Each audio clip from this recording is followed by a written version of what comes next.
In the suffocating darkness of Southern California's highways, death rode shotgun in a silver Toyota Celica.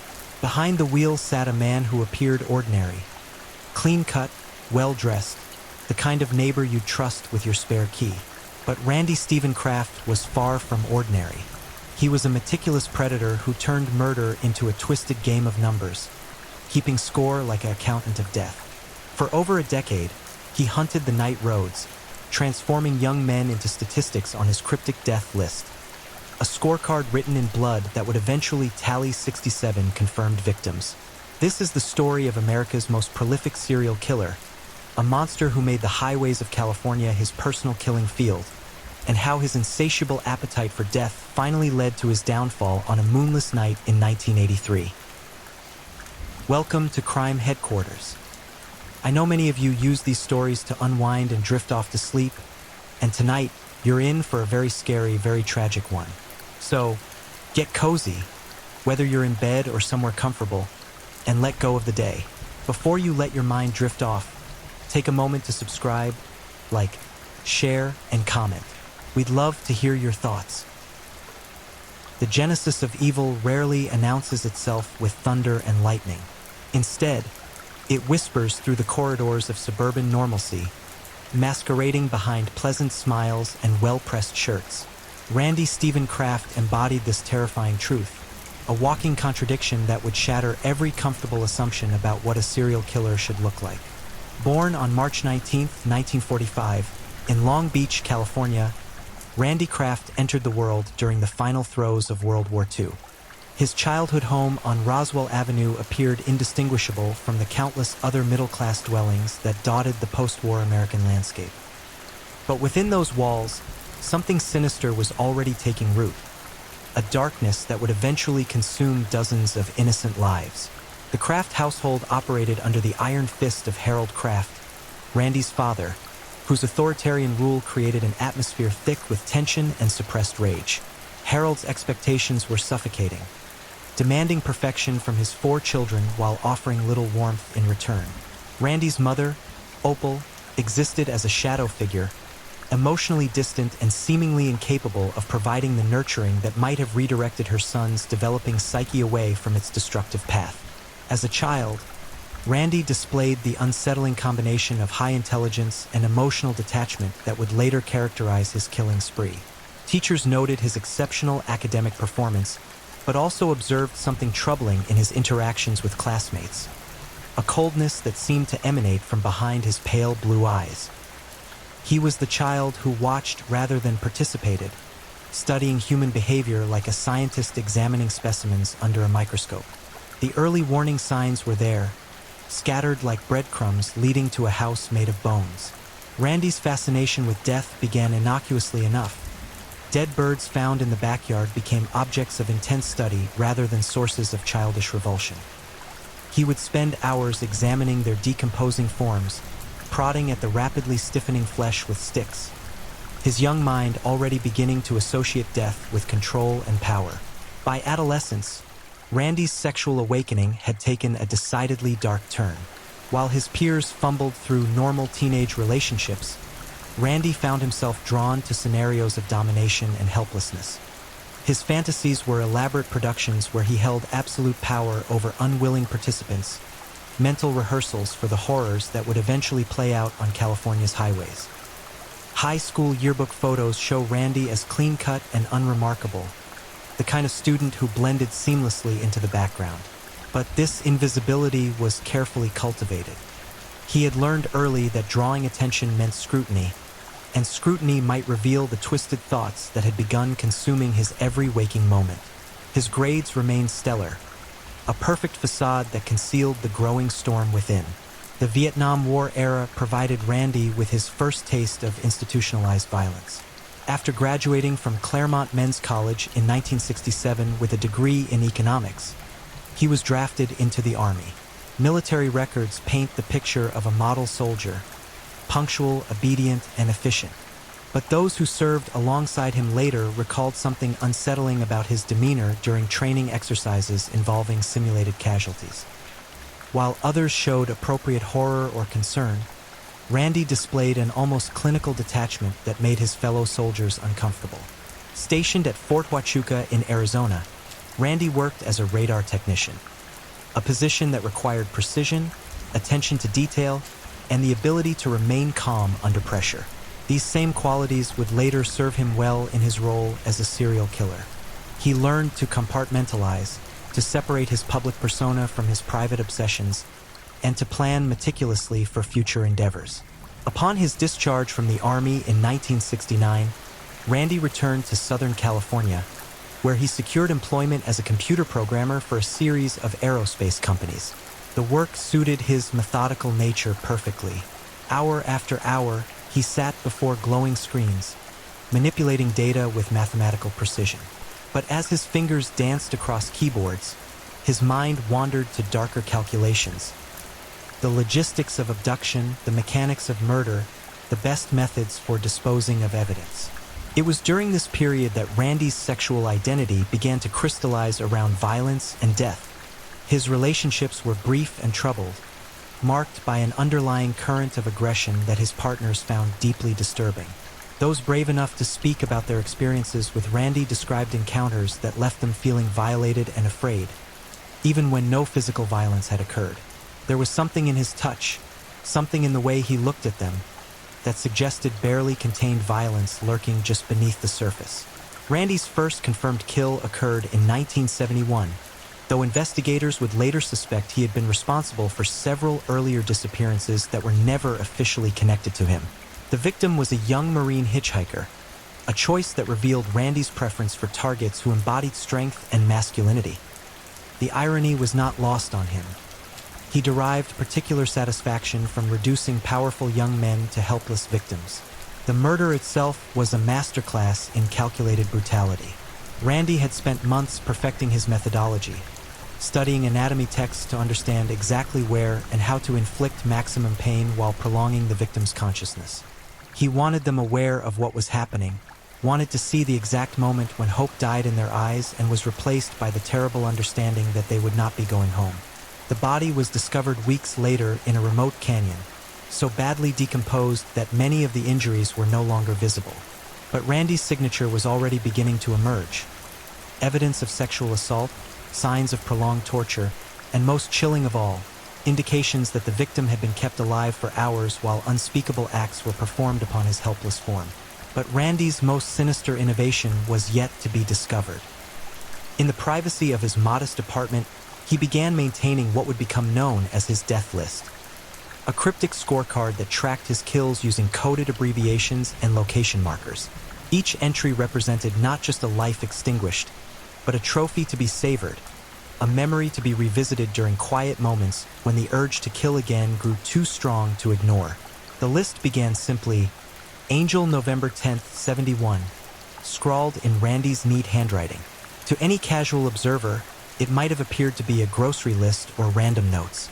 But to Randy, it represented the first official entry in his personal Hall of Fame, a monument to his growing power over life and death. As 1971 drew to a close, Randy Stephen Kraft had successfully completed his transformation from disturbed young man to calculating killer. He had proven to himself that he possessed both the cunning to evade detection and the stomach for increasingly elaborate acts of violence. The monster had fully awakened, and Southern California's highways were about to become his hunting ground. The stage was set for a reign of terror that would span over a decade and claim dozens of lives. Randy had found his calling, his purpose, his reason for existing. He was no longer just Randy Kraft, computer programmer and Vietnam veteran. He had become something far more dangerous, a predator perfectly adapted for the anonymous urban sprawl of 1970s California, where young men could disappear without a trace and their killer could drive away into the night, already planning his next hunt. The scorecard killer had been born, and his appetite for death was just beginning. The freeways of Southern California in the 1970s were arteries of endless possibility, ribbons of asphalt that connected dreams to reality, carrying surfers to beaches, musicians to recording studios, and young men seeking their fortunes in the land of perpetual sunshine. But for Randy Stephen Kraft, these same highways represented something far more sinister. a vast hunting preserve where prey moved predictably along established routes, isolated and vulnerable in the darkness between cities. Randy's methodology was as terrifyingly efficient as it was deceptively simple. He would cruise the nighttime highways in his unassuming vehicles, first a Mustang, later the silver Toyota Celica that would become his mobile death chamber, scanning for the perfect victim. His targets were almost exclusively young men between the ages of 13 and 35, hitchhikers and Marines who found themselves stranded far from safety as the California night closed in around them. The selection process was crucial to Randy's twisted psychology. He preferred victims who projected strength and masculinity, clean-cut all-American types whose very vitality seemed to mock death itself. There was something particularly satisfying about watching these symbols of youth and power reduced to whimpering, broken things begging for mercy that would never come. Each kill was an act of domination, a temporary theft of the life force that Randy felt had been denied to him in his own stunted emotional development. The approach was always the same. Randy would pull alongside a hitchhiker, his pleasant smile and clean appearance immediately disarming any potential suspicions. He possessed an almost supernatural ability to read people, to identify exactly what they wanted to hear and then deliver it with Oscar-worthy conviction. To Marines, he was a fellow veteran who understood their struggles. To college students, he was a successful professional who could offer career advice. To runaways, he was a sympathetic ear who promised help without judgment. "Need a ride?" became Randy's calling card, 3 innocent words that served as a death sentence for dozens of young men. Once they were inside his vehicle, trapped in the intimate confines of the passenger seat, their fate was sealed. Randy had studied the geography of Southern California with the dedication of a military strategist, memorizing every back road, every isolated canyon, every abandoned structure that could serve as a temporary torture chamber. The drive to these killing grounds was perhaps the most psychologically devastating aspect of Randy's methodology. His victims weren't immediately aware they were in mortal danger.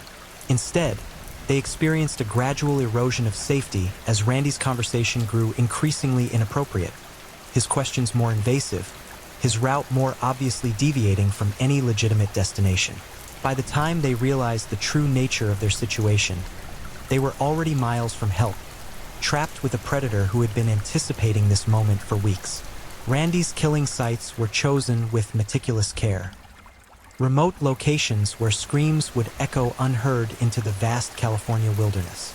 Abandoned construction sites, isolated beach access roads, forgotten corners of state parks where urban development had yet to penetrate. These locations became temporary theaters where Randy could indulge his most depraved fantasies without fear of interruption. The murders themselves defied human comprehension in their calculated cruelty. Randy had spent years perfecting techniques designed to maximize both physical agony and psychological terror. He understood anatomy well enough to inflict excruciating pain while keeping his victims conscious and aware. The torture sessions could last for hours, with Randy alternating between periods of intense violence and mock tenderness, promising relief that never came, offering hope only to snatch it away moments later. Ligature marks found on victims' bodies told stories of prolonged restraint. Randy used everything from rope to electrical cord to his own belt, experimenting with different materials and techniques to determine which produced the most satisfying results. He was particularly fascinated by strangulation, not as a means of quick death, but as a method of control. He would bring victims to the edge of unconsciousness, then allow them to revive, repeating the process until they were completely broken, their will to resist utterly destroyed. Sexual assault was invariably part of Randy's ritual, but it served more as an expression of power than actual desire. The acts themselves were designed to dehumanize and humiliate, to reduce proud young men to objects existing solely for Randy's gratification. He took photographs during these sessions, Polaroid snapshots that captured moments of ultimate degradation, images that he would later use to relive his triumphs during the inevitable cooling-off periods between kills. The disposal of bodies revealed Randy's growing confidence and increasingly sophisticated understanding of forensic science. Early victims were simply abandoned at the murder sites, but as his experience grew, Randy began taking steps to hamper identification and investigation. Bodies were moved to locations far from the actual crime scenes, often dumped along different stretches of highway to confuse investigators about the killer's geographic patterns. Some victims were found with their clothing missing or rearranged in specific ways. Another signature that Randy couldn't resist leaving behind. It was as if he were taunting law enforcement, confident that his superior intellect would keep him safely ahead of any investigation. The missing clothing served multiple purposes. It complicated forensic analysis, provided Randy with trophies to commemorate his kills, and sent a message to investigators that they were dealing with someone who operated according to his own twisted logic. The decomposition process became another tool in Randy's arsenal.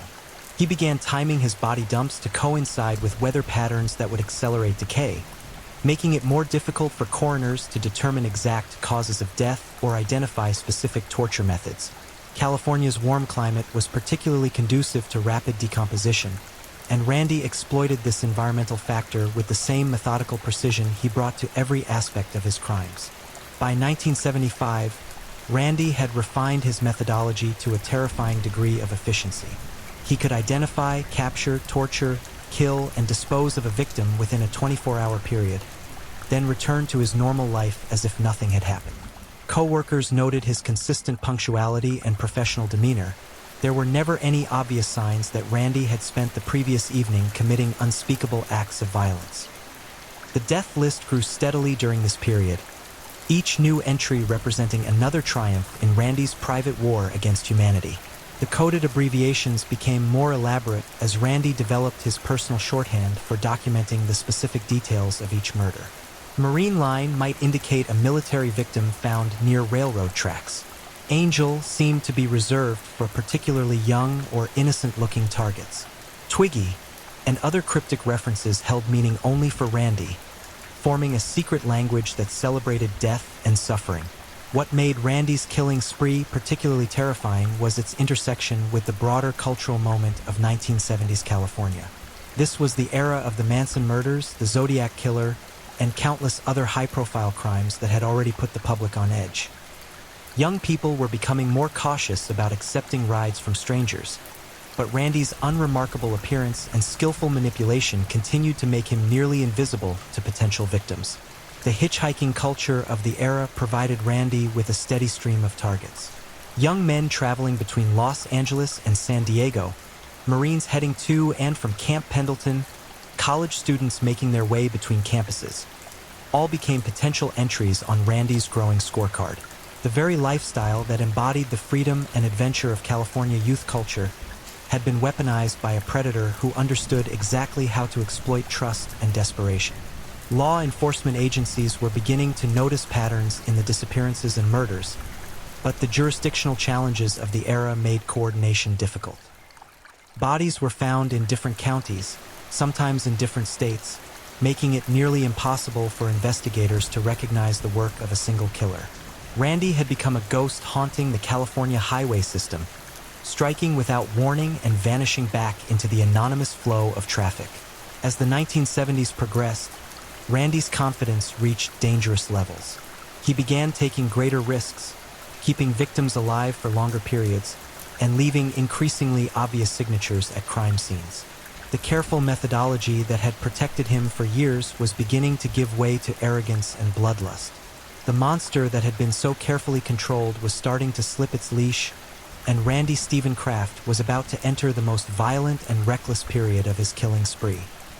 The highways of Southern California had become rivers of blood, and Randy Kraft was the shark swimming through them, always hunting, always killing, always adding new names to his scorecard of death. In the sterile confines of Randy Stephen Kraft's modest apartment, nestled between stacks of computer programming manuals and aerospace industry journals, lay the most chilling document in the annals of American crime, a single sheet of yellow legal paper that would eventually be dubbed the Death List. This seemingly innocuous piece of stationery contained 61 cryptic entries, each one representing a human life extinguished by Randy's insatiable hunger for death and domination.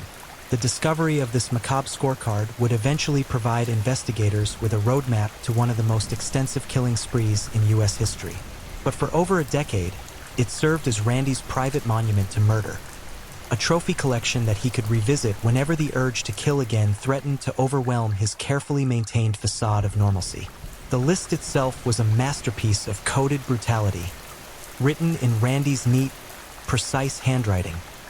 The same meticulous penmanship that had earned him praise from elementary school teachers now serving to document the systematic destruction of human lives.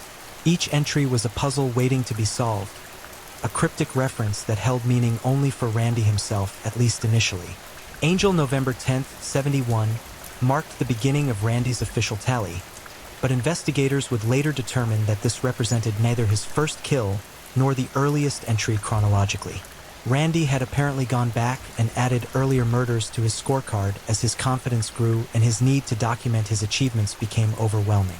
The psychology behind this retroactive record-keeping revealed the depth of Randy's narcissistic obsession with his own criminal accomplishments. The coded system Randy employed was both sophisticated and deeply personal. Geographic references were disguised through abbreviations that often related to local landmarks or highway markers. Marine Carson Mess almost certainly referred to a military victim found near Carson, while Portland Blood Bank suggested a killing that occurred during one of Randy's periodic excursions to Oregon. The specificity of these references indicated that Randy wanted to be able to recall exact details of each murder, reliving the moments of ultimate power over his victims.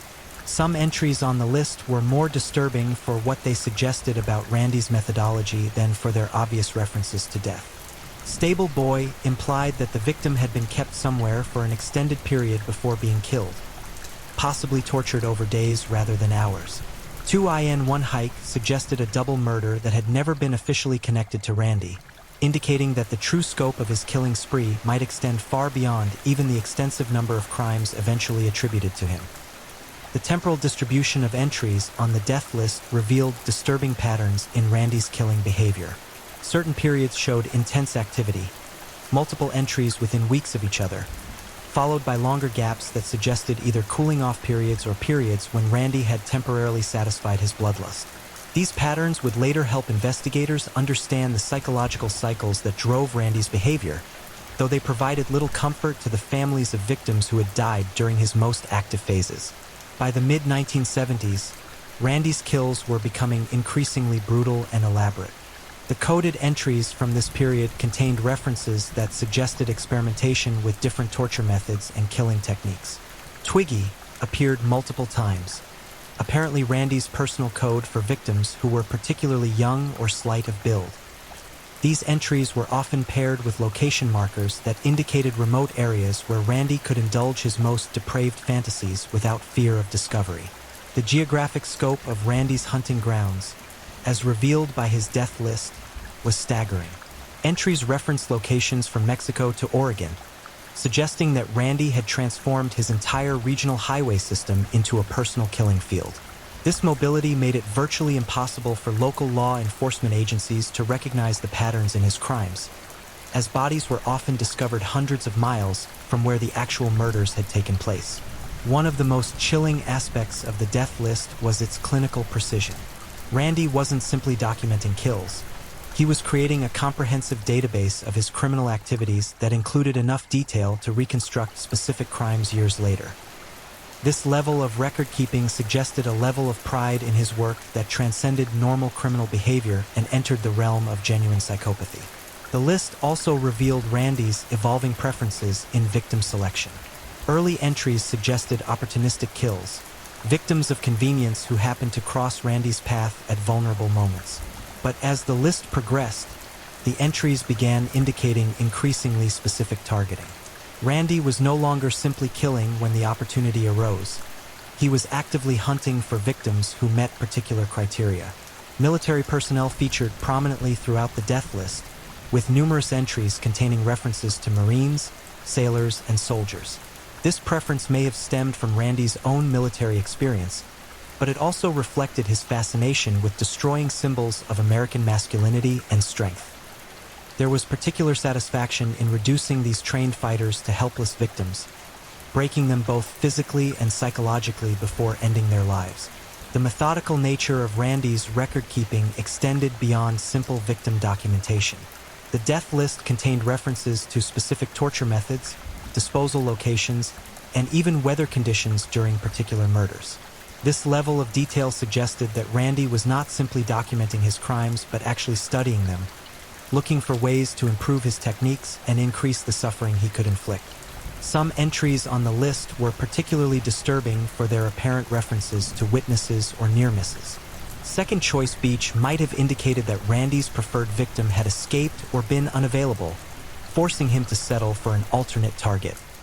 These entries provided terrifying glimpses into the randomness that could determine who lived and who died during Randy's hunting expeditions.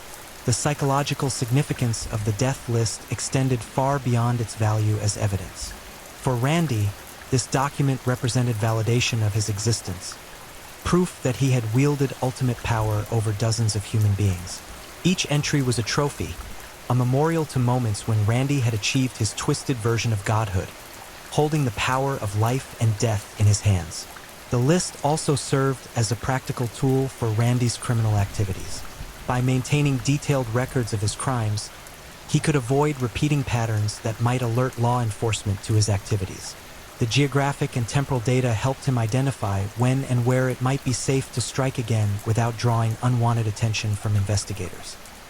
As the 1970s progressed into the early 1980s, Randy's entries became increasingly frequent and the coded references more elaborate. The cooling-off periods between kills shortened dramatically, suggesting that Randy's psychological restraints were breaking down under the pressure of his mounting bloodlust. The careful predator who had once planned each kill with military precision was transforming into something far more dangerous, a killing machine operating on instinct rather than calculation. The death list from this period contained entries that suggested Randy was taking increasingly dangerous risks. Victims were being held for longer periods, torture sessions were becoming more elaborate, and disposal methods were growing more careless. The very document that had once protected Randy by helping him avoid detection was becoming evidence of his deteriorating judgment and escalating violence.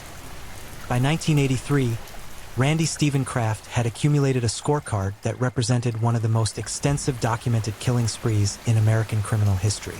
61 confirmed entries, with investigators suspecting that the actual number of victims was significantly higher. Each name on that list had once been someone's son, brother, or friend, young men whose lives had been cut short to feed the insatiable appetite of a monster disguised as a mild-mannered computer programmer. The death list stood as a testament to Randy's complete disconnection from human empathy. These weren't crimes of passion or desperation. They were the methodical elimination of human beings for no other purpose than Randy's personal gratification. The scorecard had become both Randy's greatest achievement and the instrument of his ultimate downfall, a detailed confession written in code that would eventually unlock the full horror of his decade-long reign of terror. The highways of California had become Randy's personal killing field, and his scorecard proved that he had been a far more prolific and methodical killer than anyone had dared to imagine. The night of May 14, 1983, began like countless others for Randy Stephen Kraft. The familiar weight of bloodlust pressed against the inside of his skull as he guided his silver Toyota Celica onto the darkened arteries of the California highway system. For over 12 years, these roads had been his kingdom, a vast hunting preserve where he could indulge his most depraved fantasies without consequence. But on this particular night, the monster's luck was about to run out in the most spectacular fashion possible. Randy had grown dangerously overconfident by 1983.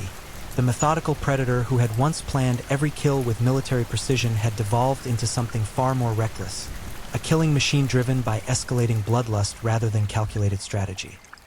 The death list hidden in his apartment had grown to 61 confirmed entries, and investigators would later suspect the actual number of victims was significantly higher. Each successful kill had reinforced Randy's sense of invincibility, convincing him that he was simply too intelligent and too careful to ever be caught. The evening's hunt had begun promisingly enough. Randy had spotted his intended victim earlier, a young Marine named Terry Lee Gambrill, just 25 years old, hitchhiking along the Pacific Coast Highway after spending the evening drinking with friends in Huntington Beach. Gambrill represented everything Randy sought in a victim: young, strong, embodying the masculine ideal that Randy simultaneously envied and despised. The initial approach followed Randy's well-established pattern. He pulled alongside the unsuspecting Marine, his pleasant smile and clean-cut appearance immediately disarming any potential suspicions. "Need a ride?" Randy asked, the three words that had served as a death sentence for dozens of young men. Gambrel, slightly intoxicated and eager to get back to his base, climbed into the passenger seat without hesitation. What happened next would remain forever burned into Randy's memory, not as another trophy to be savored, but as the moment when his carefully constructed world began its final collapse. As they drove through the darkness, Randy began his familiar routine of psychological manipulation, gradually steering the conversation toward increasingly inappropriate topics while simultaneously navigating toward one of his preferred killing grounds. But something went wrong. Perhaps it was the alcohol in Gambrel's system that made him more resistant to Randy's manipulations, or perhaps it was simply the Marine's military training kicking in when he finally realized the true nature of his situation. Whatever the cause, Gambrel began to fight back with a desperation born of the absolute certainty that his life was in immediate danger. The struggle inside the moving vehicle was brief but violent. Randy, accustomed to victims who were either unconscious or too terrified to resist effectively, was caught off guard by Gambrel's fierce resistance. In the confined space of the car's interior, with Randy trying to maintain control of both the vehicle and his intended victim, something unprecedented happened. Randy made a mistake. The details of exactly what occurred during those crucial moments would never be fully established. Randy's own account, given years later during legal proceedings, was a masterpiece of selective memory and calculated misdirection. But the physical evidence told its own story. Gambrel died during the struggle, apparently from a combination of strangulation and drug-induced respiratory failure. Randy had been experimenting with various chemical cocktails to subdue his victims, and the dosage that night proved fatal before Randy could begin his preferred torture routine. For the first time in over a decade of successful kills, Randy found himself with a body on his hands before he had reached his intended destination. Gambrel's death had occurred on a public highway, in a vehicle that could potentially be traced back to Randy if discovered. The careful methodology that had protected him for so long was useless in this new situation. Randy's response to this crisis revealed both his intelligence and his fundamental arrogance. Rather than panicking, he began implementing a hasty disposal plan designed to distance himself from the crime scene as quickly as possible. He drove to a remote section of the Ortega Highway, far from any witnesses or surveillance, where he could safely abandon both the body and the vehicle if necessary. But Randy's luck had finally run out completely. As he struggled to move Gambrel's body from the vehicle, California Highway Patrol officers Michael Sterling and Michael Howard were conducting a routine traffic stop on nearby Interstate 5. At approximately 1 a.m., they noticed the silver Toyota Celica parked suspiciously on the shoulder of the highway, with Randy clearly visible in the driver's seat and what appeared to be an unconscious passenger slumped beside him. The officers approached the vehicle expecting to encounter nothing more serious than a drunk driver or a medical emergency. What they found instead was Randy Stephen Kraft sitting calmly behind the wheel, showing no sign of distress or concern for his apparently unconscious companion. When Sterling knocked on the driver's side window, Randy rolled it down with the casual demeanor of someone who had been pulled over for a simple traffic violation. "Is everything all right here?" Sterling asked, his training already alerting him to the unusual nature of the situation. Randy's response was typically calculated, a plausible explanation delivered with the confidence of someone accustomed to talking his way out of difficult situations. He claimed his passenger had consumed too much alcohol and passed out during the drive home. But Officer Howard was examining the passenger more closely, and what he saw contradicted Randy's innocent explanation. Terry Gambrel wasn't merely unconscious. He was dead, his body already showing signs of rigor mortis that indicated death had occurred hours earlier. More disturbing still were the obvious ligature marks around Gambrel's neck and signs of recent sexual assault. The officer's discovery of these obvious signs of violence transformed a routine traffic stop into a homicide investigation. Randy's carefully maintained facade crumbled instantly as handcuffs snapped around his wrists and his rights were read to him in the harsh glare of patrol car headlights. After 12 years of successful killing, the scorecard killer had finally been caught red-handed with his latest victim. The search of Randy's vehicle and subsequent investigation of his apartment revealed the full scope of his crimes. The death list, discovered hidden among Randy's personal papers, provided investigators with a roadmap to one of the most extensive killing sprees in American history. Each coded entry represented a separate homicide investigation, and detectives across multiple jurisdictions began the grim task of connecting Randy's cryptic notations to unsolved cases dating back over a decade. The forensic evidence linking Randy to dozens of murders was overwhelming. His apartment contained a treasure trove of trophies taken from victims: clothing, jewelry, personal effects, and most damning of all, photographs documenting various stages of torture and sexual assault. These images provided investigators with irrefutable proof of Randy's involvement in crimes that had previously been attributed to multiple different perpetrators. Randy's arrest sent shockwaves through law enforcement agencies across California and beyond.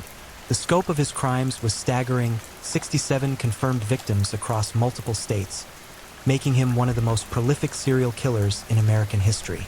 The careful documentation he had maintained allowed investigators to close dozens of cold cases, finally providing answers to families who had spent years wondering about the fate of their loved ones. The trial of Randy Stephen Kraft became a media sensation, drawing international attention to the depths of human depravity that had been hidden behind the facade of suburban normalcy. Prosecutors presented a case built on Randy's own meticulous record-keeping, using his death list and collected trophies to paint a picture of systematic murder that spanned over a decade. Randy's defense team attempted to challenge the admissibility of evidence obtained from his apartment, arguing that the search had exceeded the scope of the initial traffic stop. But the sheer volume of physical evidence linking Randy to multiple crimes made such legal maneuvering futile. The photographs alone provided irrefutable proof of Randy's guilt in dozens of murders. On November 29, 1989, after deliberating for less than a full day, the jury returned guilty verdicts on 16 counts of first-degree murder. The evidence had been so overwhelming that the defense had essentially conceded Randy's guilt while focusing their efforts on avoiding the death penalty. But the brutality and extent of Randy's crimes made such mercy unlikely. During the penalty phase of the trial, prosecutors presented victim impact statements that revealed the true human cost of Randy's decade-long killing spree. Families who had spent years wondering about missing sons and brothers finally learned the horrible truth about their loved one's fate. The testimony was devastating, painting a picture of young lives cut short to satisfy one man's twisted appetite for death and suffering. Randy Stephen Kraft was sentenced to death on May 12, 1989, joining California's overcrowded death row at San Quentin State Prison. The sentence was largely symbolic, as California's legal system made actual execution unlikely within Randy's natural lifetime. But the verdict provided at least some measure of justice for the families of his victims, confirming that society recognized the monstrous nature of his crimes. The capture and conviction of Randy Stephen Kraft marked the end of one of the most extensive and brutal killing sprees in American criminal history. His scorecard of death, 67 confirmed victims with dozens more suspected, represented a level of systematic murder that challenged investigators' understanding of serial killer behavior. The highways of Southern California, which had served as Randy's hunting ground for over a decade, were finally safe from the predator who had turned them into rivers of blood. But even behind the walls of death row, Randy Kraft remained unrepentant. In rare interviews, he continued to maintain his innocence while simultaneously demonstrating detailed knowledge of crime scenes and victim information that only the killer could possess. The monster who had once stalked California's highways had been caged, but the darkness that drove him remained as impenetrable as ever. Randy Stephen Kraft's reign of terror was over, but the scars he had left on countless families and communities would last forever. The scorecard killer had finally been stopped, but the true measure of his evil lay not in the number of victims claimed, but in the systematic destruction of human dignity that had defined every moment of his decade-long hunt for death. Story 2. The Angel of Death. The Donald Harvey Chronicles. When Mercy Becomes Murder. In the sterile corridors of America's hospitals, where the fluorescent lights never sleep and the beeping of life support machines creates an endless symphony of hope and despair, Death walked among the living wearing scrubs and a smile. Donald Harvey appeared to be everything a hospital patient could want in a caregiver: gentle, attentive, always available when the pain became unbearable. But behind his compassionate facade lurked something far more sinister. A predator who had transformed healing into hunting, turning sacred spaces of recovery into slaughterhouses of systematic murder. For nearly 2 decades, Harvey moved through hospitals like a phantom of mercy, deciding who lived and who died with the casual indifference of a god. His victims weren't random strangers. They were the most vulnerable members of society, patients who trusted him with their lives only to have that trust repaid with poison, suffocation, and death. This is the story of America's most prolific healthcare serial killer, a man who claimed at least 87 lives while masquerading as an angel of mercy, and how his reign of terror finally came to an end when one suspicious autopsy revealed the horrifying truth about the deaths that had been haunting hospitals across the Ohio Valley for over 20 years. The genesis of Donald Harvey's monstrous transformation began in the suffocating poverty of rural Ohio, where the seeds of violence and death took root in soil that had been poisoned by neglect, abuse, and a profound disconnection from human empathy. Born on April 15, 1952, in the tiny community of Boonville, Donald entered a world where survival often meant adapting to circumstances that would break most children's spirits entirely. The Harvey household was a crucible of dysfunction, where mental illness, alcoholism, and violence created an atmosphere so toxic that death would eventually seem like a mercy to young Donald. First as an escape he craved for himself, then as a gift he believed he could bestow upon others. Donald's father, Goldie Harvey, was a broken man whose own demons had been forged in the coal mines and factory floors of Depression-era Ohio. Goldie's drinking wasn't recreational. It was medicinal, a desperate attempt to numb the psychological wounds that industrial labor and economic desperation had carved into his soul. When intoxicated, which was increasingly frequent, Goldie transformed from a merely absent father into something far more dangerous. A violent predator who viewed his own children as acceptable targets for his rage against a world that had shown him no mercy. The beatings Donald endured weren't simple corporal punishment. They were savage expressions of a man's complete psychological collapse.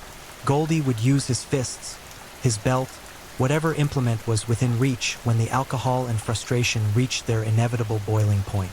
But perhaps more damaging than the physical violence was the psychological warfare that accompanied it. The screaming accusations that Donald was worthless, defective, a mistake that had ruined Goldie's already miserable existence. Donald's mother, Anna Harvey, existed in a state of perpetual terror that rendered her incapable of protecting her children from their father's violence.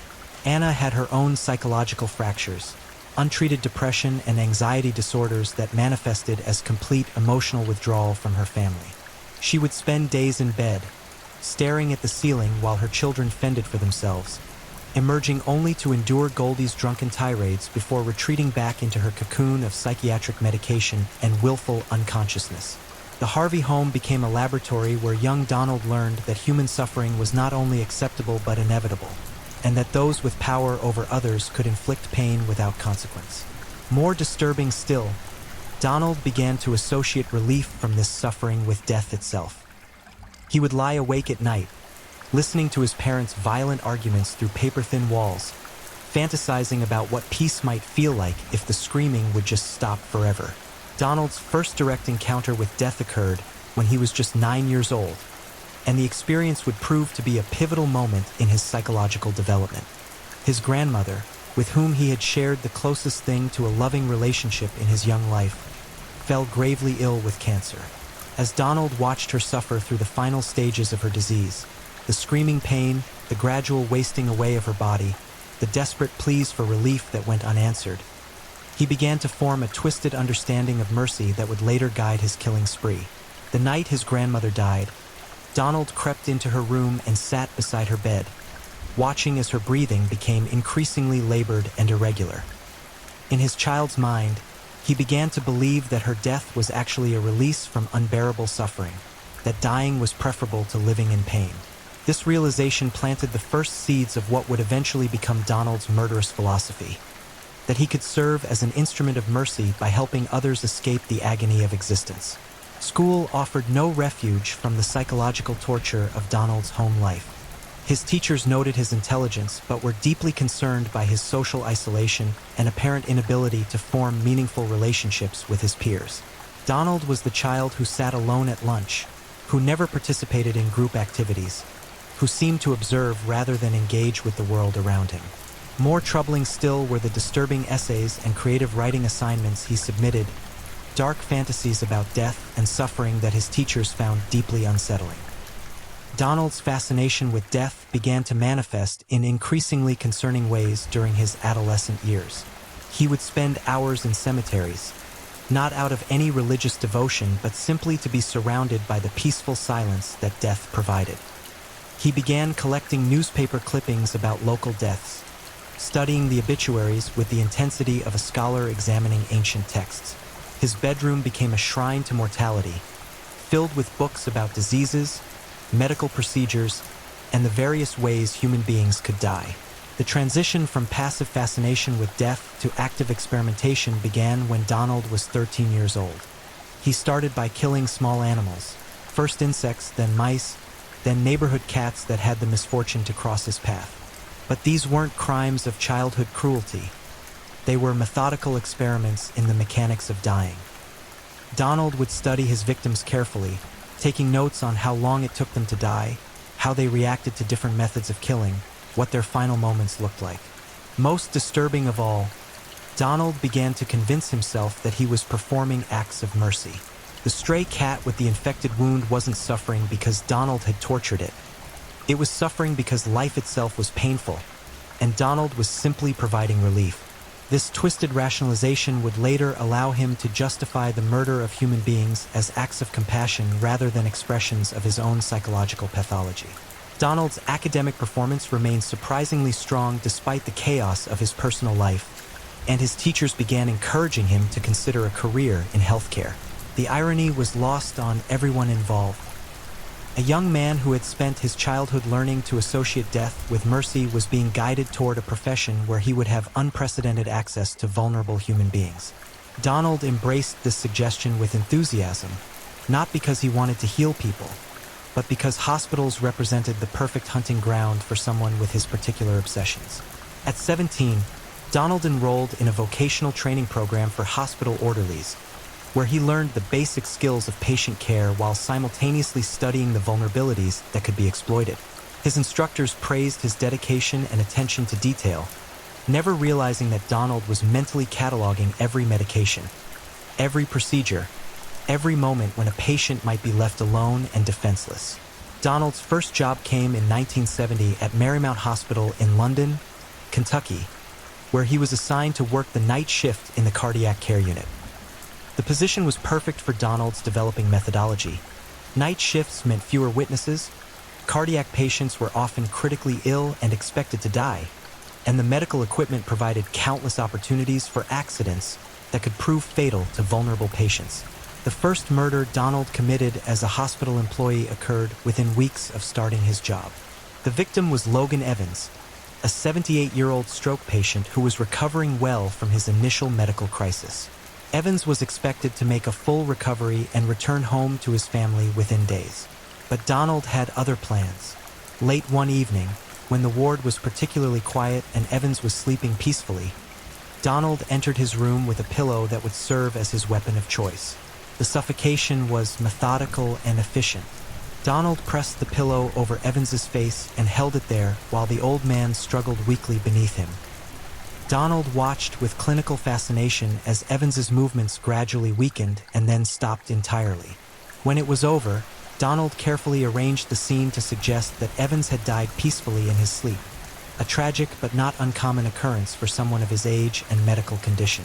The death raised no suspicions among the medical staff. Evans had been elderly and recently suffered a major stroke. His death, while unfortunate, was not entirely unexpected. The attending physician signed the death certificate without ordering an autopsy, and Evans's body was released to his family for burial. Donald had committed the perfect murder, and he was already planning his next kill. What made Donald's early murders particularly insidious was his ability to select victims whose deaths would attract minimal scrutiny. He targeted elderly patients, those with terminal illnesses, individuals whose deaths could be easily attributed to natural causes or expected complications from their existing medical conditions. This careful victim selection allowed Donald to kill repeatedly without arousing suspicion among his colleagues or supervisors. Donald's methodology during this early period was relatively simple but devastatingly effective. Pillow suffocation remained his preferred method, as it left no obvious signs of violence and could be accomplished quickly and quietly. He would wait until his victims were alone, often during the quiet hours of the night shift, then enter their rooms and complete his deadly work with the cold efficiency of someone performing routine medical procedures. But Donald's killing wasn't driven purely by opportunity. There was a psychological component that made certain victims particularly appealing to him. He was drawn to patients who were suffering, whether from pain, fear, or the simple indignity of serious illness. In Donald's twisted mind, he was providing these individuals with the ultimate mercy by ending their suffering permanently. This rationalization allowed him to view himself not as a murderer but as a compassionate caregiver who was willing to do what others couldn't, provide final relief to those who needed it most. By the end of 1971, Donald Harvey had killed at least 12 patients at Marymount Hospital, though the exact number would never be definitively established. Each death had been carefully planned and executed, with Donald taking great care to ensure that his victims' demises appeared natural and expected. He had proven to himself that he possessed both the skill and the psychological fortitude necessary to kill repeatedly without detection. The success of these early murders filled Donald with a sense of power and control that had been completely absent from his traumatic childhood. For the first time in his life, he held ultimate authority over other human beings, the power to decide who lived and who died, who suffered and who found peace. This intoxicating sense of control would drive Donald's killing spree for the next 2 decades, as he refined his methods and expanded his victim pool to include anyone who had the misfortune to fall under his care. Donald Harvey had successfully transformed from a damaged child into an efficient killing machine, and the hospitals of America were about to become his personal hunting grounds. The Angel of Death had been born, disguised in the white uniform of a healthcare worker, ready to bring his twisted version of mercy to anyone vulnerable enough to trust him with their lives. The sterile corridors of Cincinnati's Drake Memorial Hospital became Donald Harvey's personal cathedral of death in 1975, a sprawling medical complex where the screams of the dying were muffled by institutional efficiency and the stench of decay was masked by industrial-strength disinfectant. Here, among the beeping monitors and humming ventilators that sustained life's most fragile flames, Donald would perfect his craft of murder, transforming healing into horror with a methodical precision that would make him America's most prolific healthcare serial killer. Donald's transfer to Drake Memorial marked the beginning of his most violent and productive period as a killer. The hospital's size and complexity provided him with countless opportunities to kill while simultaneously offering the perfect camouflage for his activities. With over 400 beds spread across multiple wings and departments, Drake Memorial was large enough that deaths occurred regularly without attracting undue attention, yet intimate enough that Donald could learn the routines, vulnerabilities, and blind spots that would allow him to murder with impunity. The Cardiac Intensive Care Unit became Donald's primary hunting ground, a high-tech wilderness where life and death struggled against each other in an endless battle that Donald would repeatedly tip in death's favor. Here, patients arrived in states of extreme vulnerability, their hearts failing, their bodies racked with pain, their minds clouded by medication and fear. They were perfect victims for someone who had convinced himself that death was preferable to suffering, and Donald was ready to provide that service with increasingly sophisticated methods. Donald's evolution from simple pillow suffocations to more elaborate murder techniques began with his growing knowledge of hospital pharmacology. Working night shifts provided him with unprecedented access to the medication rooms, where powerful drugs sat waiting to be deployed in the service of healing or killing. Donald became a student of toxicology, learning which medications could prove fatal in the wrong doses, which combinations could stop a heart or shut down respiratory function, and most importantly, which poisons would be difficult or impossible to detect during routine post-mortem examinations.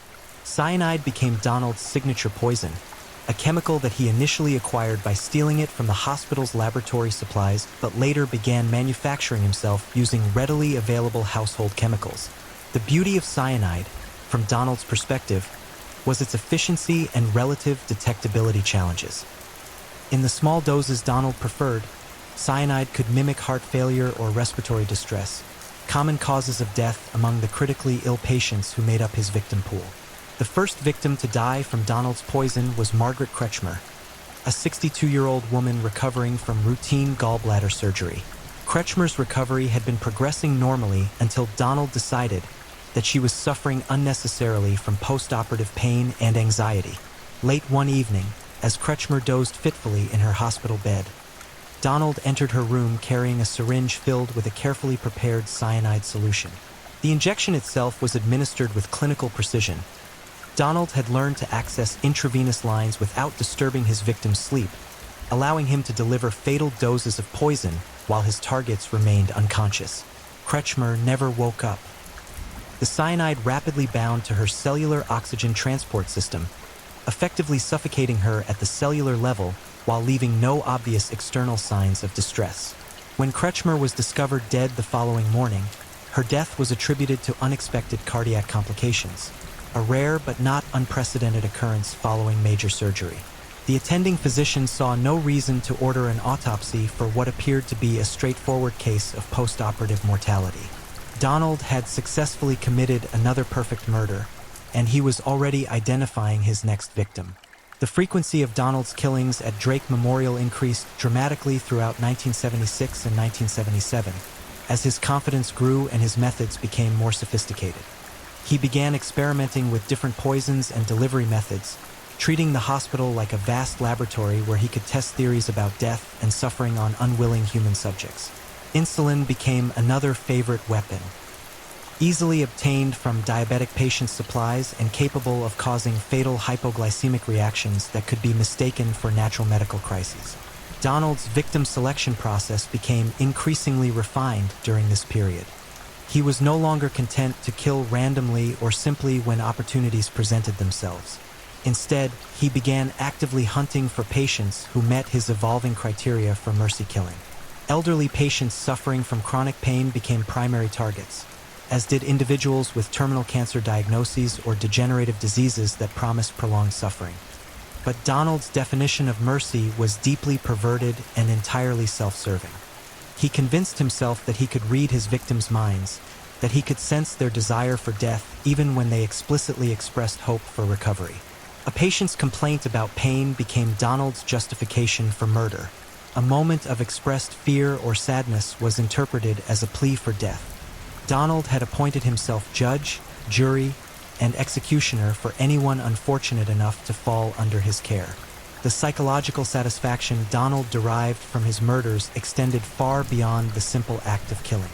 He took particular pleasure in the aftermath, watching grieving family members receive news of unexpected deaths, observing physicians struggle to explain sudden cardiac arrests in previously stable patients, witnessing the confusion and sadness that his actions created throughout the hospital community. Each death rippled outward in waves of pain and bewilderment that fed Donald's sense of power and control. Donald's methods became increasingly creative and sadistic as his killing spree continued. He began suffocating patients with plastic bags, a technique that left even fewer traces than pillow suffocation, but allowed him to watch his victims' faces during their final moments of consciousness. The terror in their eyes as they realized what was happening provided Donald with a sexual thrill that had become an integral part of his murder ritual. Some victims were killed through manipulation of their life support equipment. Donald learned to adjust ventilator settings in ways that would cause gradual suffocation, or to introduce air bubbles into intravenous lines that would cause fatal embolisms. These methods were particularly appealing because they appeared to be equipment malfunctions rather than deliberate acts of murder, providing Donald with almost perfect cover for his crimes. The sheer volume of deaths occurring on Donald's shifts began to attract some attention from hospital administrators and medical staff, but the suspicious were easily dismissed or explained away. Drake Memorial was a major medical center that treated critically ill patients. Deaths were expected and frequent. When pressed about the mortality rates on his ward, Donald would express appropriate sadness and concern while privately reveling in the chaos and confusion his actions were creating. Donald's ability to maintain his facade of compassionate caregiving while systematically murdering his patients revealed the depth of his psychological pathology. Colleagues consistently described him as dedicated, caring, and emotionally invested in his patients' welfare. He would comfort grieving families with apparent sincerity, offering condolences for deaths that he had personally orchestrated. This ability to compartmentalize his behavior allowed Donald to continue killing while maintaining the trust and respect of his professional community. The hospital environment provided Donald with the perfect cover for his escalating violence. The constant presence of death made additional fatalities seem unremarkable. The complex medical conditions affecting his victims created ready-made explanations for unexpected demises. The institutional hierarchy meant that orderlies like Donald were rarely questioned about their activities or decisions. Most importantly, the culture of medical authority discouraged staff members from challenging diagnostic conclusions or requesting additional investigations into patient deaths. By 1978, Donald Harvey had killed at least 37 patients at Drake Memorial Hospital, though investigators would later suspect the actual number was significantly higher. Each murder had been carefully planned and executed, with Donald taking particular care to ensure that his victims' deaths appeared natural and expected.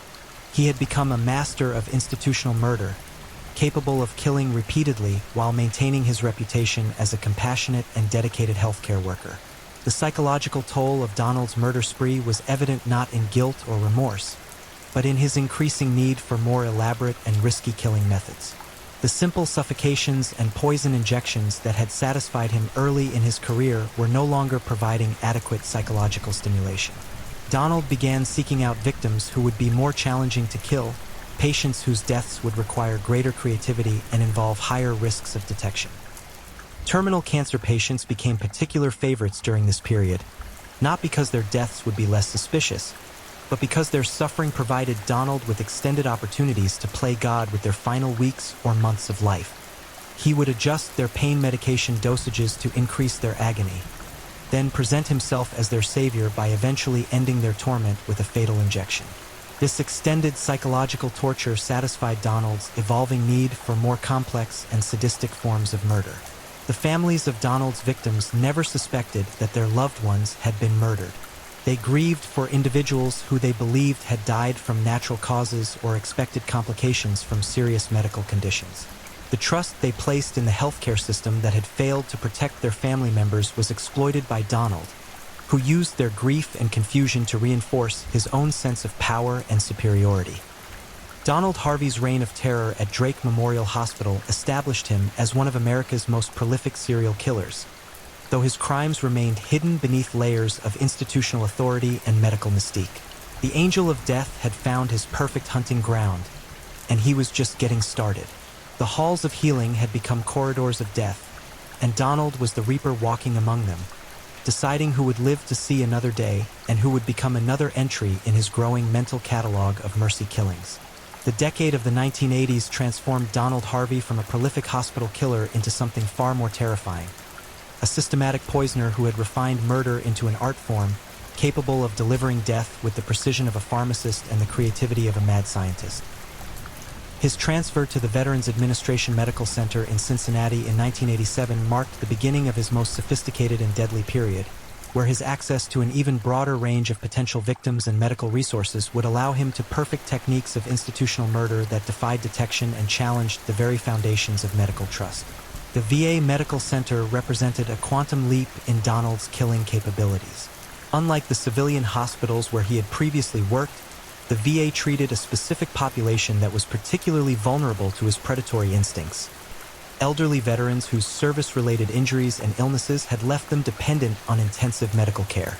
These men had survived wars and industrial accidents only to find themselves defenseless against a predator who wore the uniform of a healer while harboring the instincts of death incarnate.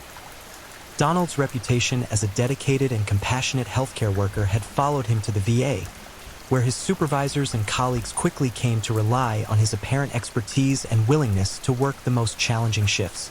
The night shift at the VA's medical ward became Donald's personal domain, a kingdom of darkness where life support machines hummed their mechanical lullabies while Donald moved between beds like a specter, deciding which patients would see another dawn and which would slip quietly into permanent darkness.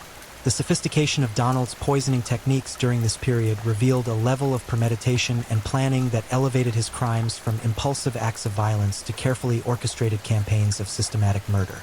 He had spent years studying toxicology, chemistry, and pharmacology, transforming himself into an expert in the science of death. His apartment became a laboratory where he experimented with different poison formulations, testing combinations and concentrations with the methodical precision of a graduate student working on a doctoral dissertation in murder. Arsenic became Donald's poison of choice during this period, a substance that he could acquire in small quantities from various sources and administer over extended periods to create the appearance of gradual medical deterioration rather than sudden death. The beauty of arsenic poisoning, from Donald's perverted perspective, was its ability to mimic a wide variety of natural medical conditions. Victims would experience gastrointestinal distress, neurological symptoms, and eventually organ failure, all of which could be attributed to their existing medical conditions or the natural progression of age-related decline. The first victim of Donald's systematic arsenic poisoning campaign was Eugene Wisnant, a 73-year-old World War II veteran who had been admitted to the VA for treatment of a minor respiratory infection. Wisnant was expected to recover fully and return to the independent living facility where he had been residing. But Donald had decided that Wisnant was suffering unnecessarily from the loneliness and physical limitations that came with advanced age, and that death would be a merciful release from these indignities. The poisoning began subtly, with small doses of arsenic added to Wisnant's evening medications over the course of several weeks. Donald carefully monitored his victim's declining condition, adjusting dosages to ensure that the deterioration appeared gradual and natural. Wisnant began experiencing nausea, fatigue, and confusion, symptoms that his attending physician attributed to complications from his respiratory infection and the stress of hospitalization. As the arsenic accumulated in Wisnant's system, his condition continued to deteriorate in ways that baffled his medical team. His kidney function began to decline, his neurological responses became sluggish, and his overall health spiraled downward despite aggressive treatment efforts. Donald watched this decline with the satisfaction of an artist observing his masterpiece taking shape, occasionally adjusting his dosing schedule to accelerate or slow the process depending on his psychological needs at the moment. Wisnant's death, when it finally came, appeared to be the result of multiple organ failure brought on by an unusually aggressive infection. The attending physician was puzzled by the rapid decline but saw no reason to suspect foul play. Wisnant was elderly, had been fighting infection, and had a history of health problems that could explain his body's inability to recover. An autopsy was not ordered, and Wisnant's body was released to his family for burial. Donald had committed another perfect murder, and he was already selecting his next victim. The psychological satisfaction Donald derived from these extended poisoning campaigns was qualitatively different from the immediate gratification of his earlier suffocation murders. The slow poisonings allowed him to play God over extended periods, watching his victims' gradual decline while maintaining the facade of caring for them. He would sit by their bedsides during their final days, offering comfort and reassurance while secretly reveling in the knowledge that he was responsible for their suffering. Donald's victims during this period included some of the most vulnerable members of society: elderly veterans who had no family members to advocate for them, patients with dementia who couldn't communicate their symptoms effectively, and individuals with terminal diagnoses whose deaths would attract minimal scrutiny. Each murder was carefully planned to take advantage of specific vulnerabilities while minimizing the risk of detection. The variety of poisons Donald employed during this period revealed the depth of his chemical knowledge and his commitment to perfecting the art of undetectable murder. In addition to arsenic, he began using thallium, a heavy metal poison that caused neurological damage and could be mistaken for stroke or other age-related conditions. He experimented with plant-based toxins, including extracts from castor beans and oleander, that could cause cardiac arrest or respiratory failure. Some of Donald's most creative murders during this period involved the manipulation of his victims' prescribed medications. He would alter dosages of blood thinners to cause fatal hemorrhages, or adjust insulin levels to induce hypoglycemic comas. These medication-related murders were particularly difficult to detect because they involved substances that were legitimately part of the victim's treatment regimens. The only difference was the dosage, and Donald had learned to make these adjustments in ways that appeared to be prescribing errors rather than deliberate acts of murder. The institutional environment of the VA Medical Center provided Donald with almost unlimited access to potential murder weapons. The pharmacy contained hundreds of different medications, many of which could prove fatal in the wrong doses or combinations. The laboratory stored various chemicals that could be repurposed as poisons. Even the cleaning supplies contained substances that could be lethal if properly concentrated and administered. Donald's ability to maintain detailed mental records of his murders was perhaps the most chilling aspect of his killing spree. He could recall specific details about each victim: their names, medical conditions, the methods used to kill them, and their reactions during the dying process. This information wasn't recorded in any written form, but Donald carried it with him like a mental trophy collection, a private museum of murder that he could revisit whenever he needed to relive the power and control that killing provided. The frequency of deaths on Donald's shifts began to attract some attention from hospital administrators, but the institutional culture of the VA made questioning these statistics difficult. Veterans' hospitals treated critically ill patients with multiple comorbidities. High mortality rates were expected and generally not investigated unless there were obvious signs of wrongdoing. Donald's careful victim selection and sophisticated poisoning methods ensured that his murders appeared to be natural deaths resulting from the complex medical conditions that brought patients to the VA in the first place.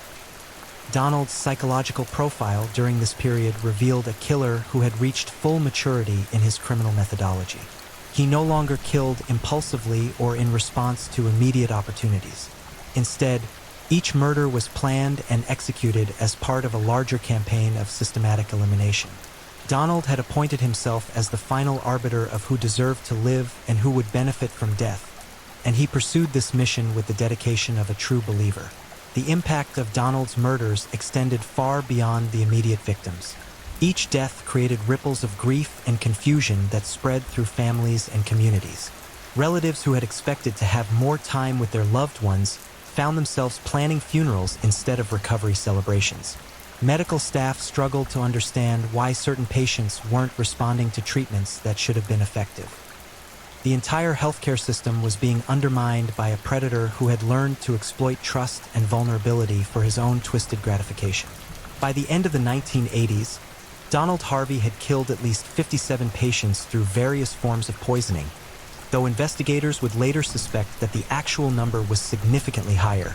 Each murder had been carefully planned and executed, with Donald taking particular care to ensure that his victims' deaths appeared natural and expected. He had become America's most prolific healthcare serial killer, a monster disguised as an angel of mercy who had transformed healing into hunting and medicine into murder. The poison years had established Donald Harvey as a master of institutional killing, capable of murdering repeatedly while maintaining his reputation as a dedicated healthcare professional. But his reign of terror was about to face its greatest challenge, as advances in forensic science and growing suspicions among his colleagues would finally begin to threaten the perfect cover that had protected him for nearly 2 decades of systematic murder. The summer of 1987 marked the beginning of the end for Donald Harvey's reign of terror, though the angel of death himself remained blissfully unaware that the sophisticated web of deception he had spent nearly 2 decades constructing was about to unravel with devastating swiftness.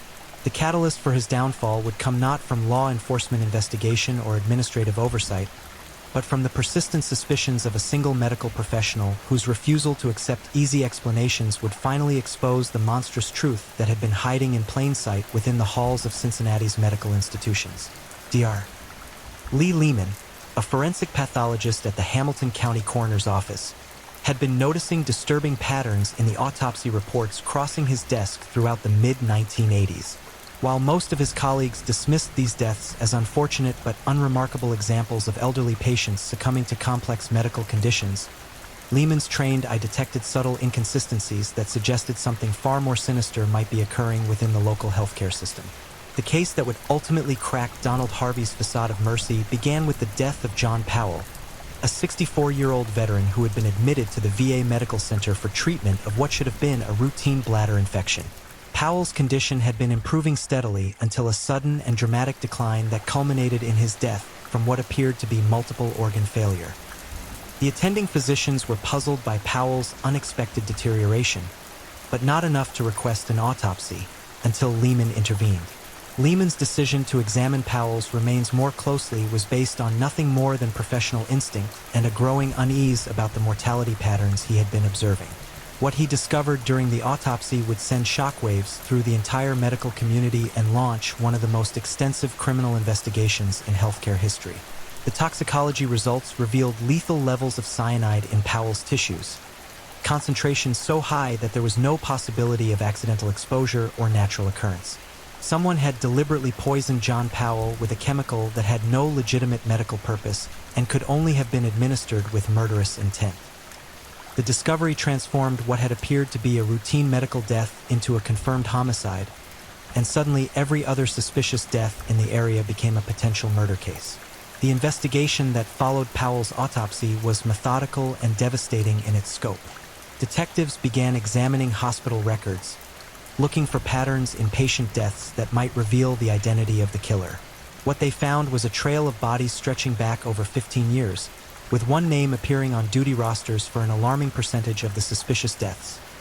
Donald Harvey, the dedicated night shift orderly who had built a reputation as one of the most caring and reliable healthcare workers in the Cincinnati area.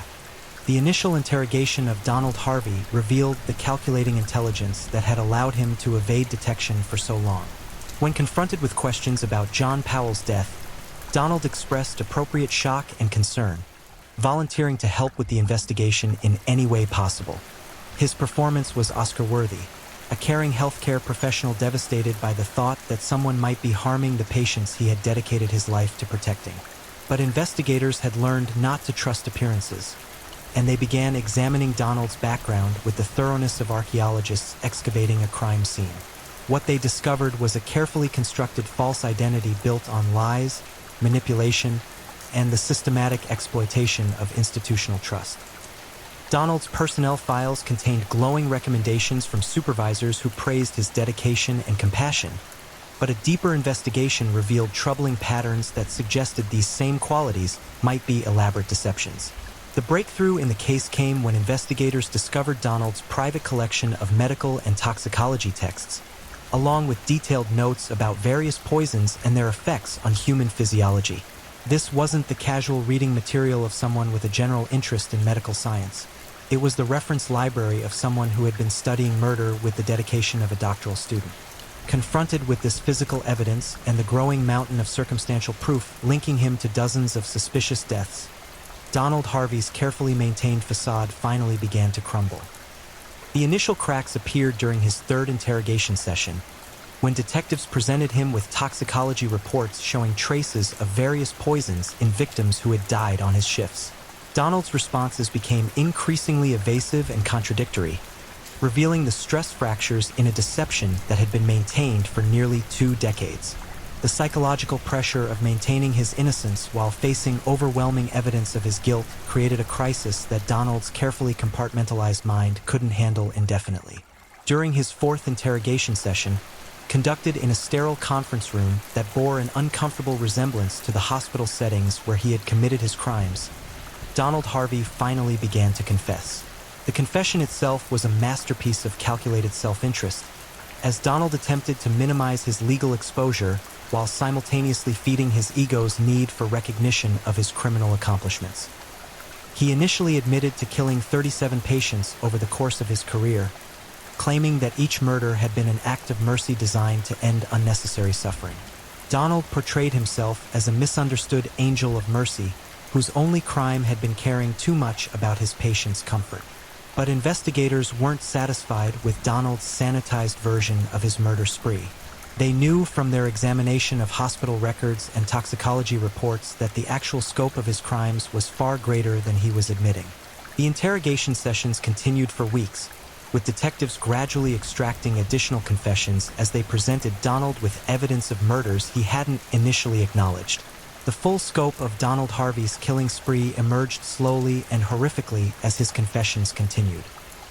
He eventually admitted to killing 87 people over the course of 18 years, making him one of the most prolific serial killers in American history.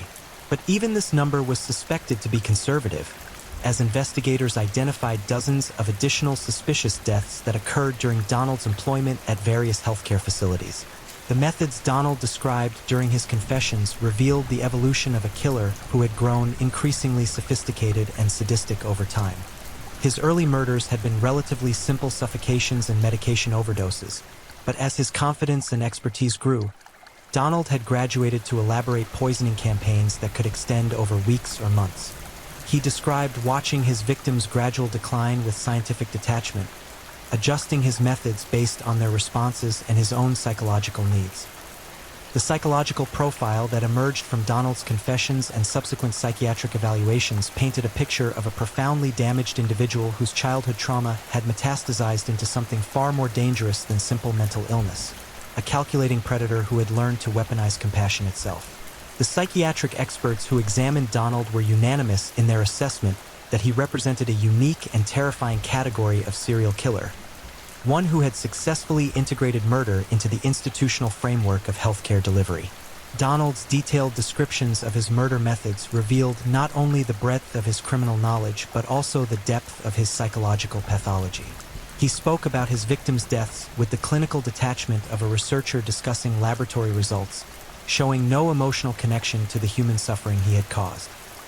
When pressed about his motivations, Donald consistently returned to his twisted narrative of mercy, claiming that he had been providing relief to individuals who were suffering from pain, loneliness, or the simple indignity of serious illness.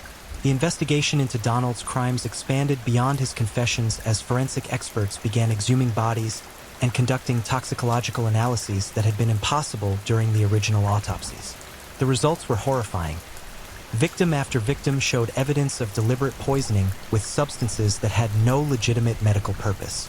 Arsenic, cyanide, oleander extract, and dozens of other toxic substances were found in concentrations that could only have resulted from deliberate administration.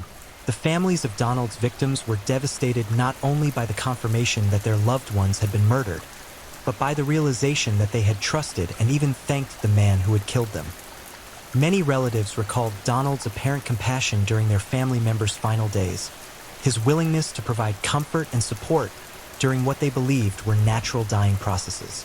The betrayal of this trust added another layer of trauma to their grief. As they struggled to reconcile the caring healthcare worker they remembered with the calculating killer he had actually been. The legal proceedings against Donald Harvey began in earnest in late 1987, with prosecutors facing the daunting task of organizing evidence for what would become one of the most complex murder cases in American legal history. The sheer number of victims, the extended time frame of the crimes, and the institutional settings where the murders had occurred created unprecedented challenges for both prosecution and defense teams. Donald's defense attorneys initially attempted to argue that their client was mentally incompetent to stand trial, claiming that his childhood trauma and psychological disorders had rendered him incapable of understanding the nature of his actions. But the methodical planning evident in his crimes, his sophisticated knowledge of toxicology, and his ability to maintain a facade of normalcy for nearly 2 decades contradicted any claim of legal insanity. The prosecution's case was built on the mountain of physical evidence recovered from Donald's apartment and workplace, his detailed confessions, and the testimony of forensic experts who could demonstrate that the deaths attributed to him were clearly the result of deliberate poisoning rather than natural causes.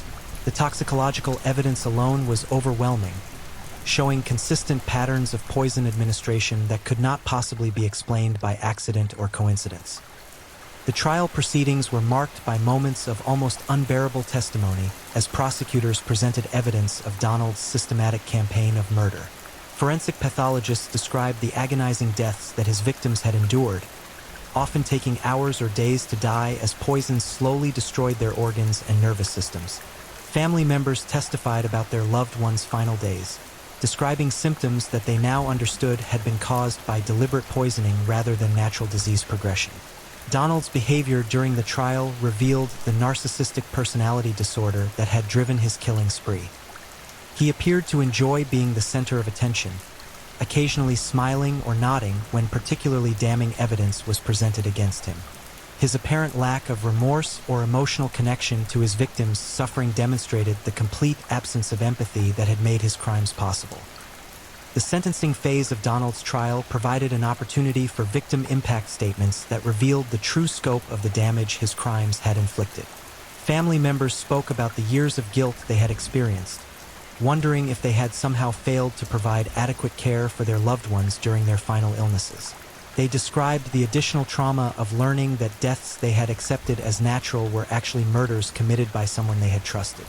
On August 18, 1987, Donald Harvey was sentenced to life in prison without the possibility of parole on multiple counts of murder.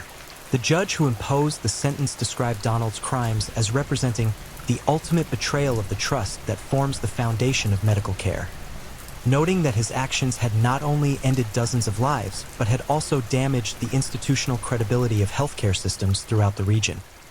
The aftermath of Donald Harvey's conviction sent shockwaves through the healthcare industry, forcing hospitals and medical facilities across the country to examine their own security protocols and oversight mechanisms. The case highlighted glaring vulnerabilities in institutional safeguards that had allowed a single individual to commit dozens of murders over nearly 2 decades without detection. Legislative changes implemented in response to Donald's crimes included enhanced background check requirements for healthcare workers, improved tracking systems for controlled substances, and mandatory reporting protocols for unusual mortality patterns. These reforms represented attempts to prevent future healthcare serial killers from exploiting the same systemic vulnerabilities that Donald had used to commit his crimes. The psychological impact of Donald Harvey's crimes extended far beyond the immediate victims and their families. Healthcare workers throughout the region reported increased anxiety and hypervigilance as they struggled to process the realization that someone they had worked alongside had been systematically murdering patients. The fundamental trust that patients placed in healthcare providers had been shattered, requiring years of effort to rebuild. Donald Harvey's time in prison revealed that his psychological pathology remained unchanged despite his conviction and incarceration. He continued to maintain that his actions had been motivated by compassion, showing no genuine understanding of the suffering he had caused. Prison staff reported that Donald seemed to enjoy discussing his crimes with anyone willing to listen, treating his murder spree as an achievement worthy of recognition rather than a series of horrific crimes. The true scope of Donald Harvey's killing spree may never be fully known, as investigators identified dozens of additional suspicious deaths that occurred during his employment at various healthcare facilities. The conservative estimate of 87 confirmed victims likely represents only a fraction of the lives he actually took, as many of his earlier crimes were never subjected to the forensic scrutiny that became possible in later years. Donald Harvey died in prison on March 30, 2017, at the age of 64, his death ending one of the most extensive and horrifying criminal careers in American history. His legacy is not the mercy he claimed to have provided, but the systematic betrayal of trust that defined every aspect of his professional life. The angel of death had finally fallen, but the scars he left on the healthcare system and the families of his victims would endure long after his own death. The case of Donald Harvey serves as a chilling reminder that evil can hide behind the most trusted and respected facades, that those who claim to heal can sometimes harbor the darkest intentions, and that the price of vigilance in protecting society's most vulnerable members is eternal watchfulness. The halls of healing had been cleansed of their most dangerous predator, but the lessons learned from his reign of terror would echo through the corridors of medicine for generations to come. 3. The Ken and Barbie Killers, a story of beauty, betrayal, and unspeakable evil. Behind the pristine suburban facades of 1980s Canada lurked a nightmare that would shatter the nation's innocence forever.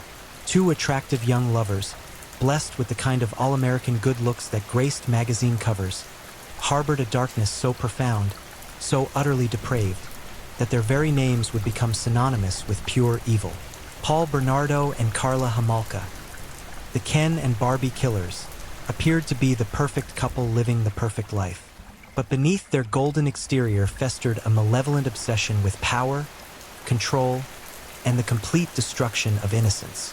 What you're about to witness is not merely a tale of murder, but a descent into the absolute depths of human depravity. This is the story of how 2 seemingly ordinary people orchestrated a reign of terror that would claim multiple lives, destroy countless families, and expose the terrifying truth that monsters don't always hide in shadows. Sometimes they smile at you from the house next door. Prepare yourself for a journey into darkness from which there may be no return. This is the complete, unfiltered account of Canada's most notorious serial killing couple. A story so disturbing, so meticulously cruel, that it will haunt your dreams and challenge everything you thought you knew about the nature of evil itself. The first drops of blood that would eventually paint the streets of southern Ontario crimson began to fall long before Paul Kenneth Bernardo and Carla Leon Homolka ever laid eyes on each other. Evil, it seems, had been carefully cultivating itself in the shadows of their seemingly normal lives, waiting for the perfect moment to emerge and wreak havoc upon an unsuspecting world. Paul Bernardo entered this world on August 27, 1964, born into what appeared to be a respectable middle-class family in the quiet suburb of Scarborough, Ontario. But appearances, as we would later discover, can be devastatingly deceptive. Behind the neat hedgerows and manicured lawns of the Bernardo household, a twisted foundation was being laid for what would become one of history's most prolific killing machines. Kenneth Bernardo, Paul's father, was a man whose darkness ran deeper than the blackest midnight. A pedophile who preyed upon his own children, Kenneth's vicious sexual abuse of Paul's sister created an atmosphere of terror and perversion that would poison young Paul's developing psyche like a slow-acting toxin. The boy who should have been learning about love and protection was instead absorbing lessons in domination, violation, and the intoxicating power that comes from inflicting pain upon the helpless. Marilyn Bernardo, Paul's mother, was no innocent bystander in this house of horrors. Her own extramarital affairs and emotional abandonment created a perfect storm of neglect and dysfunction. Paul discovered, through cruel family revelations, that Kenneth wasn't even his biological father, a devastating blow that would fuel his rage and need for control for the rest of his twisted existence. As Paul navigated the treacherous waters of adolescence, the seeds of his future monstrosity were already beginning to sprout. He developed an obsession with physical perfection that bordered on the pathological, spending countless hours sculpting his body into what he believed was the epitome of masculine beauty. His blonde hair, piercing blue eyes, and athletic build made him irresistible to the opposite sex, a weapon he would learn to wield with devastating effectiveness. But beneath this golden exterior, something far more sinister was taking root. Paul's sexual fantasies began to center around domination and control, scenarios where he held complete power over his victims. He discovered that the rush of sexual conquest wasn't enough. He needed something more, something darker, something that would feed the growing monster inside his chest. The summer of 1987 marked the beginning of Paul's transformation from fantasy to reality. The streets of Scarborough became his hunting ground as he began his career as the notorious Scarborough rapist. Operating under the cover of darkness, Paul would stalk young women with the patience and cunning of a seasoned predator. His method was as calculated as it was brutal. He would approach his victims from behind, often wielding a knife, before dragging them to secluded locations where he would subject them to hours of sexual torture and psychological torment. What made Paul particularly dangerous was his ability to completely compartmentalize his criminal activities. By day, he was the charming, successful young accountant who drove expensive cars and lived in a beautiful home. By night, he was a remorseless predator who took perverse pleasure in destroying the lives of innocent women. The psychological mask he wore was so convincing that even those closest to him had no idea they were living alongside a monster. Meanwhile, in the picturesque town of St. Catharines, another future killer was coming into her own. Carla Leon Homolka was born on May 4, 1970, into what appeared to be a loving, stable family.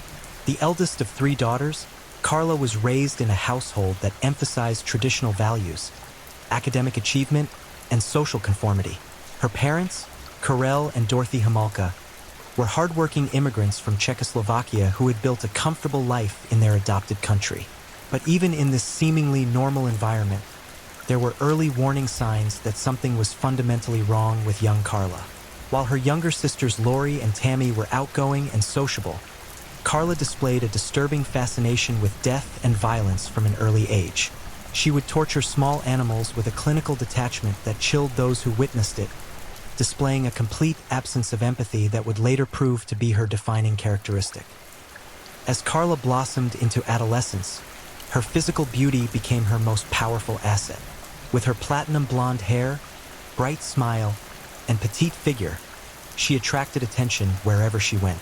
But those who looked closely might have noticed something unsettling in her eyes, a coldness that seemed to peer right through people, as if she were constantly calculating their worth and vulnerability.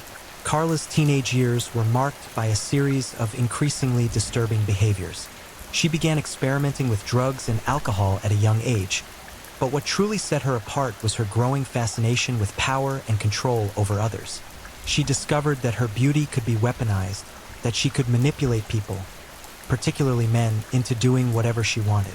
This realization would prove to be intoxicating, feeding a narcissistic hunger that would only grow stronger with time. The stage was being set for a collision of evil that would shake the very foundations of Canadian society. Two beautiful, charismatic young people were about to find each other, and when they did, the result would be an orgy of violence and death that would terrorize an entire nation. On October 17, 1987, fate intervened with devastating consequences. At a hotel restaurant in Scarborough, Paul Bernardo and Carla Homolka met for the first time. The attraction was immediate and electric, two predators recognizing something familiar and dangerous in each other. Paul, now 23 and at the height of his physical appeal, was immediately captivated by 17-year-old Carla's blonde beauty and apparent innocence. Carla, for her part, was drawn to Paul's confidence, wealth, and the dangerous edge she sensed lurking beneath his charming exterior. What neither of them could have predicted was how perfectly their individual pathologies would complement each other. Paul's need for complete domination found its perfect match in Carla's willingness to submit, but only on the surface. Beneath her compliant exterior, Carla harbored her own dark fantasies and an insatiable hunger for excitement that normal relationships could never satisfy. Their courtship was a masterclass in mutual manipulation and escalating depravity. Paul would regale Carla with stories of his sexual conquests, carefully gauging her reaction to increasingly disturbing details. Rather than being repelled, Carla seemed genuinely excited by his tales of domination and control. She began to share her own fantasies, revealing a twisted imagination that matched Paul's own in its darkness and cruelty. As their relationship deepened, the lines between fantasy and reality began to blur. Paul would describe in graphic detail how he had overpowered and sexually assaulted his victims as the Scarborough rapist, and Carla would listen with rapt attention, asking for more details and expressing admiration for his cunning and boldness. What should have been confessions met with horror were instead received as bedtime stories that fueled their mutual arousal. The psychological dynamic between them was as complex as it was dangerous. While Paul appeared to be the dominant partner, Carla's influence over him was equally profound. She encouraged his darkest impulses while simultaneously feeding his ego and narcissistic fantasies. Together, they created a feedback loop of escalating violence and depravity that would soon spill over into the real world with catastrophic consequences. By early 1988, their relationship had evolved into something that defied conventional understanding. They weren't simply two people in love. They were co-conspirators in a twisted game where the stakes were human lives and the prize was the ultimate expression of power over others. Paul's attacks as the Scarborough rapist were becoming more violent and frequent, and Carla was not only aware of his activities, but actively encouraging them. The transformation was complete. Two individuals who might have lived normal, productive lives had instead found each other and forged a bond based on shared cruelty and an insatiable appetite for human suffering. The beautiful couple that friends and family admired as the perfect match were in reality a walking nightmare. Two predators who had discovered that together, they could achieve levels of evil that neither could have reached alone. As 1988 drew to a close, Paul and Carla were no longer content with fantasy and secondhand violence. The Scarborough rapist attacks were escalating in brutality, but even that wasn't enough to satisfy their growing bloodlust. They began to fantasize about taking their crimes to the next level, about crossing the line from sexual assault to murder, about claiming their first kill together. The monster they had created through their unholy union was hungry, and it would soon demand to be fed. The innocent people of St.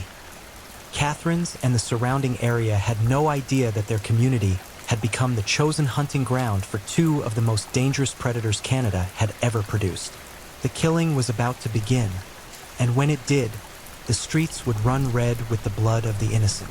What happened next would forever change the landscape of Canadian crime and shatter the illusion that evil always announces itself with obvious warning signs. Sometimes, the most dangerous predators are the ones who smile the brightest, love the deepest, and appear the most normal. Paul Bernardo and Carla Homolka were about to prove that monsters don't always hide in the darkness. Sometimes they invite you in for dinner first.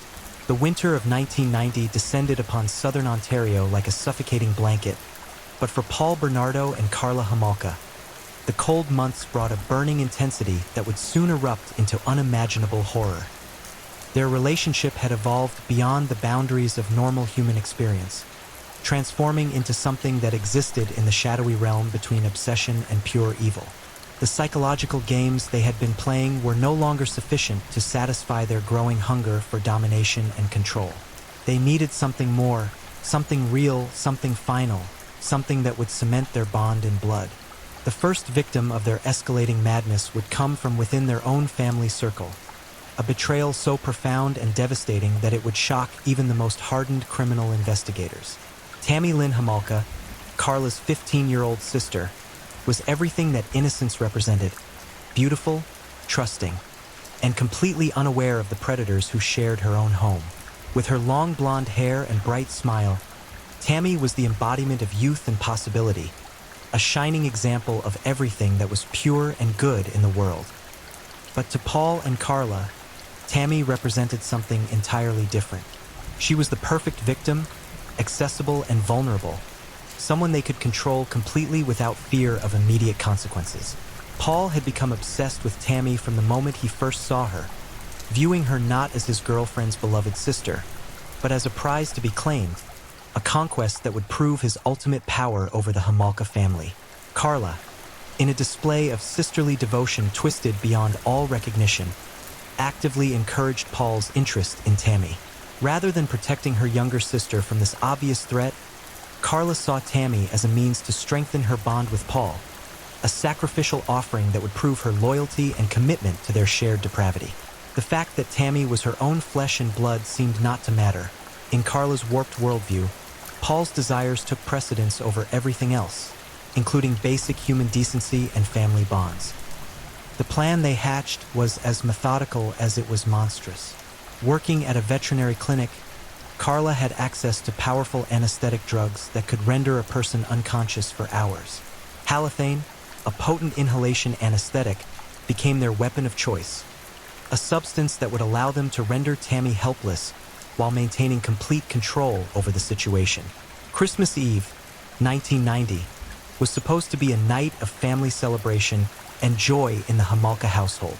Carell and Dorothy had prepared a traditional feast, and the three sisters were gathered together in the warm glow of the Christmas tree lights.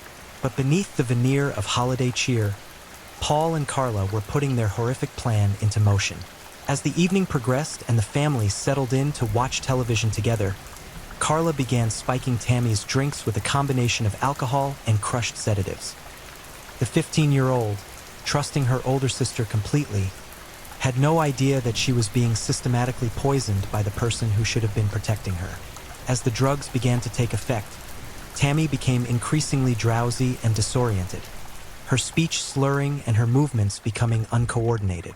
When Carell and Dorothy finally retired for the evening, believing their youngest daughter was simply tired from the holiday excitement, Paul and Carla put the final phase of their plan into action.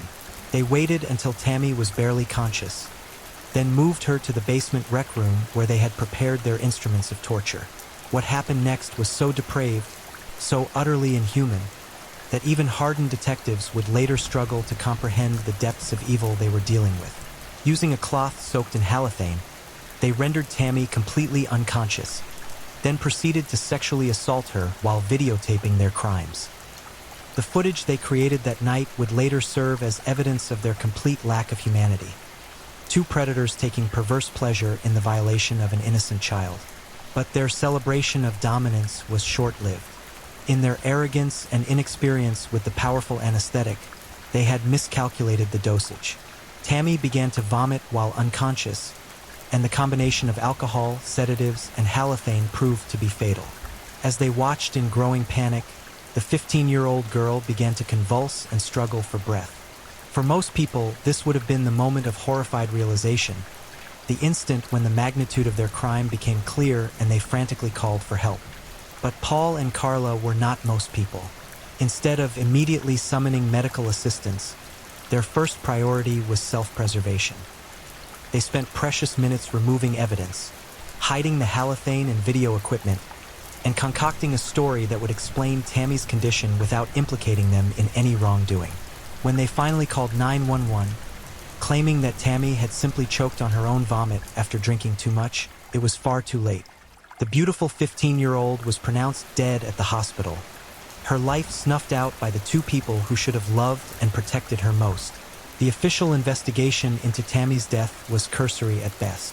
The story Paul and Carla told seemed plausible. A teenager who had drunk too much alcohol at a family Christmas party and tragically choked on her own vomit. There were no obvious signs of foul play, no indication that anything more sinister had occurred. The Homolka family was devastated by their loss, and the investigators saw no reason to add to their suffering by conducting an invasive investigation. But while the authorities were satisfied with the official explanation, Paul and Carla knew the truth. They had committed the perfect murder. More intoxicating than the crime itself was the realization that they had gotten away with it completely. The rush of power they felt was unlike anything they had experienced before. They had taken a human life and faced no consequences whatsoever. If anything, they were viewed as victims themselves, grieving alongside the rest of the family for their terrible loss. The psychological impact of this success was profound and dangerous. They had crossed the ultimate line, and rather than feeling remorse or horror, they felt exhilarated. The murder of Tammy Homolka wasn't the tragic end of their criminal career. It was the beginning. They had discovered that killing was not only possible but pleasurable, and that their combined intelligence and careful planning could allow them to operate with impunity. In the weeks following Tammy's death, their relationship took on an even darker dimension. They would watch the videotape of her assault obsessively, reliving the moment of ultimate control over another human being. The footage became their most treasured possession, proof of their power and a constant reminder of how easy it had been to destroy an innocent life. But the murder had also created an insatiable hunger that demanded to be fed again. The power they had felt in those final moments of Tammy's life was addictive, and they found themselves constantly planning their next attack. The Scarborough rapist crimes were no longer sufficient. Paul had tasted murder, and simple sexual assault now seemed mundane by comparison. As 1991 dawned, Paul and Carla began actively hunting for their next victim. They would drive through suburban neighborhoods at night, looking for young women who fit their preferred profile: blonde, petite, and vulnerable. Their conversations were filled with detailed fantasies about how they would abduct, torture, and eventually murder their next target. What had once been idle speculation had become methodical planning. The couple's public image remained untarnished throughout this period. To their friends and families, they were still the golden couple, beautiful, successful, and deeply in love.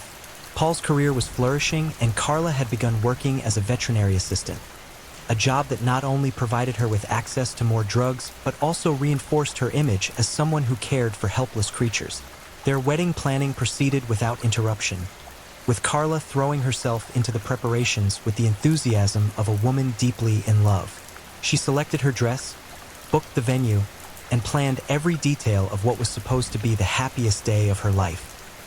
But those who knew what to look for might have noticed that her excitement seemed less about marrying Paul and more about the power and status that came with being his wife. The wedding took place on June 29, 1991, just 6 months after Tammy's murder. It was a lavish affair attended by hundreds of guests, with Carla looking radiant in white and Paul handsome in his tuxedo. The photographs from that day show a couple that appeared to be the epitome of young love and success. Two beautiful people beginning their journey together toward a bright future. But beneath the surface celebrations, both Paul and Carla were already planning their next kill. The honeymoon period of their marriage would last exactly 2 weeks before they claimed their second victim. And this time, there would be no pretense of accident or misfortune. They were ready to commit deliberate, premeditated murder, and they had already selected their target. The transformation was complete. Paul Bernardo and Carla Homolka had evolved from fantasy to reality, from sexual assault to murder, from individual predators to a killing team that would terrorize southern Ontario for the next 2 years. The death of Tammy Homolka had been their graduation ceremony, their final exam in the School of Evil. They had passed with flying colors, and now they were ready to begin their true life's work, the systematic hunting and slaughter of innocent young women. The streets of St. Catharines would soon run red with blood, and the beautiful couple who smiled and waved at their neighbors each morning would leave a trail of broken families and shattered lives in their wake. The Ken and Barbie killers had been born in blood, and they would not stop until they were finally brought to justice, or until they destroyed each other in their insatiable hunger for power and control. What came next would test the limits of human endurance and challenge everything that decent people believed about the nature of evil. The real killing was about to begin, and when it did, the world would discover just how far two beautiful monsters could fall into the depths of absolute depravity. The summer of 1991 stretched endlessly before Paul Bernardo and Carla Homolka like a vast hunting preserve, ripe with possibilities and teeming with prey. Fresh from their honeymoon and emboldened by the perfect murder of Tammy, they returned to their beautiful home at 57 Bayview Drive in St. Catharines with an insatiable appetite for blood and a carefully crafted plan that would allow them to indulge their darkest fantasies without consequence. Their house, a pristine split-level structure nestled in an upscale neighborhood, became the epicenter of a nightmare that would consume southern Ontario for the next 2 years. Behind its manicured facade and cheerful yellow exterior lay a chamber of horrors that would rival anything conceived by the most twisted imagination. The basement, in particular, had been transformed into a torture chamber equipped with video cameras, restraints, and an array of instruments designed to inflict maximum pain and terror upon their victims. Paul's methodical nature extended to every aspect of their killing spree. He had studied the techniques of history's most successful serial killers, analyzing their methods and learning from their mistakes. The couple's approach would be different from the random violence that had characterized other killing teams. They would be selective, patient, and absolutely ruthless in their pursuit of the perfect victims. Their preferred targets were young women between the ages of 14 and 19, blonde and petite, with an air of innocence that appealed to their twisted sense of aesthetics. But what truly set them apart from other predators was their ability to present themselves as the least threatening people imaginable. Paul's handsome features and expensive clothes, combined with Carla's sweet smile and maternal demeanor, made them appear to be exactly the kind of people parents taught their children to trust. The hunting began in earnest during the late summer of 1991. Leslie Erin Mahaffey was just 14 years old when she encountered the Ken and Barbie killers on June 14, 1991. A pretty blonde girl with dreams of becoming a veterinarian, Leslie had been locked out of her Burlington home after missing her curfew. A typical teenage mistake that should have resulted in nothing more than a stern lecture and temporary grounding. Instead, it became her death sentence. Paul and Carla had been cruising through quiet residential neighborhoods when they spotted Leslie sitting alone on her front steps in the early morning hours. To them, she represented the perfect opportunity. Isolated, vulnerable, and exactly the type of victim they had been fantasizing about. Paul approached her with the practiced charm he had honed during his years as the Scarborough rapist, offering to help her get back into her house or give her a ride to a friend's place. Leslie, who had been taught to trust adults and seek help when in trouble, accepted their offer without hesitation. It was a decision that would cost her everything. What followed was 3 days of unimaginable horror that would haunt investigators for the rest of their careers. The videotapes that Paul and Carla made during Leslie's captivity revealed a level of cruelty and sadism that defied comprehension. They subjected the terrified teenager to repeated sexual assaults, physical torture, and psychological torment that was designed to break her spirit completely before they finally ended her life. Leslie's courage throughout her ordeal was remarkable and heartbreaking. Despite the unspeakable things being done to her, she maintained her dignity and humanity, pleading not for her own life but for the opportunity to see her family one more time. Her tears and desperate entreaties for mercy fell on deaf ears. Paul and Carla were far beyond the reach of normal human emotion, operating in a realm where suffering was entertainment and death was the ultimate pleasure. The end came on June 16, 1991, when they decided that they had extracted all the enjoyment they could from their captive. Rather than simply killing Leslie quickly, they chose a method that would allow them to savor her final moments. Paul strangled her slowly while Carla held the camera, capturing every detail of the 14-year-old's death throes for their future enjoyment. But killing Leslie was only half the pleasure. Disposing of her body provided its own twisted satisfaction. They dismembered her corpse with the same clinical precision that Carla used in her veterinary work, cutting her into pieces that could be easily transported and scattered. The remains were placed in blocks of concrete and dumped into various locations around the Niagara region, ensuring that she would never be found in one piece. Leslie's disappearance sent shockwaves through the Burlington community.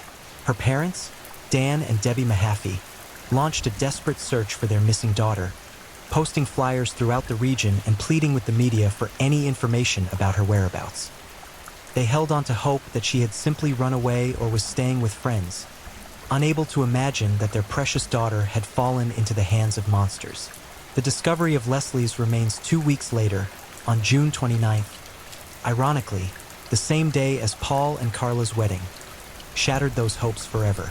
The concrete blocks containing her dismembered body were found at the bottom of Gibson Lake by a man out for a morning canoe ride. The condition of the remains left no doubt that Leslie had been the victim of a carefully planned and executed murder. The investigation that followed was massive but ultimately fruitless. Despite the obvious signs that Leslie had been the victim of sexual predators, investigators had no leads and no suspects. The case went cold almost immediately, joining the growing list of unsolved crimes that were plaguing the region. For Paul and Carla, Leslie's murder was a triumph that exceeded their wildest expectations. They had abducted, tortured, and killed a teenage girl, disposed of her body, and faced absolutely no consequences for their actions. The rush of power they felt was intoxicating, and they immediately began planning their next attack. Their confidence was now absolute.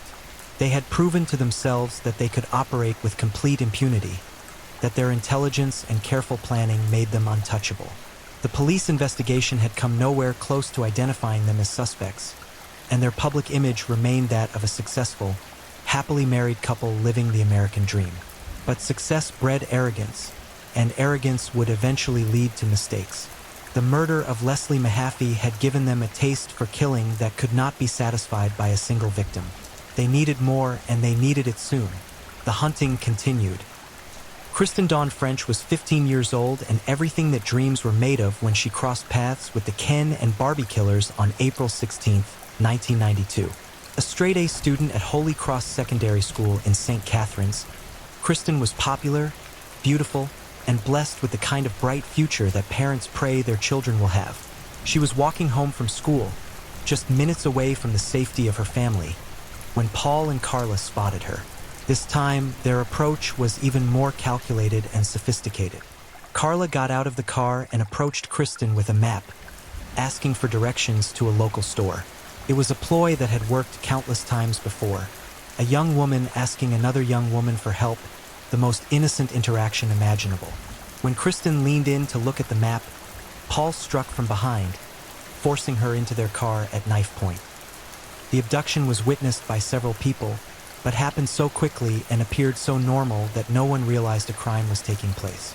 To observers, it looked like three friends getting into a car together. Exactly the impression Paul and Carla had hoped to create. Kristen's captivity lasted 2 weeks, during which time she endured torture and abuse that was even more systematic and prolonged than what Leslie Mahaffey had suffered. The videotapes from this period revealed the true depths of Paul and Carla's depravity, showing them taking turns assaulting their victim while encouraging each other to greater acts of cruelty. But Kristen was different from their previous victims in ways that both frustrated and excited her captors. She was older, stronger, and more defiant than Leslie had been. Despite the horrific circumstances, she refused to be broken completely, maintaining her dignity and humanity even in the face of unspeakable evil.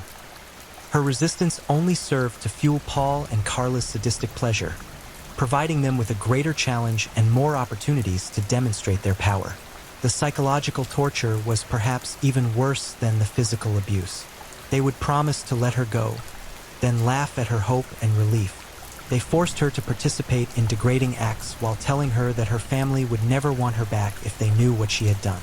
They showed her the videotapes of Leslie Mahaffey's murder, making it clear that the same fate awaited her.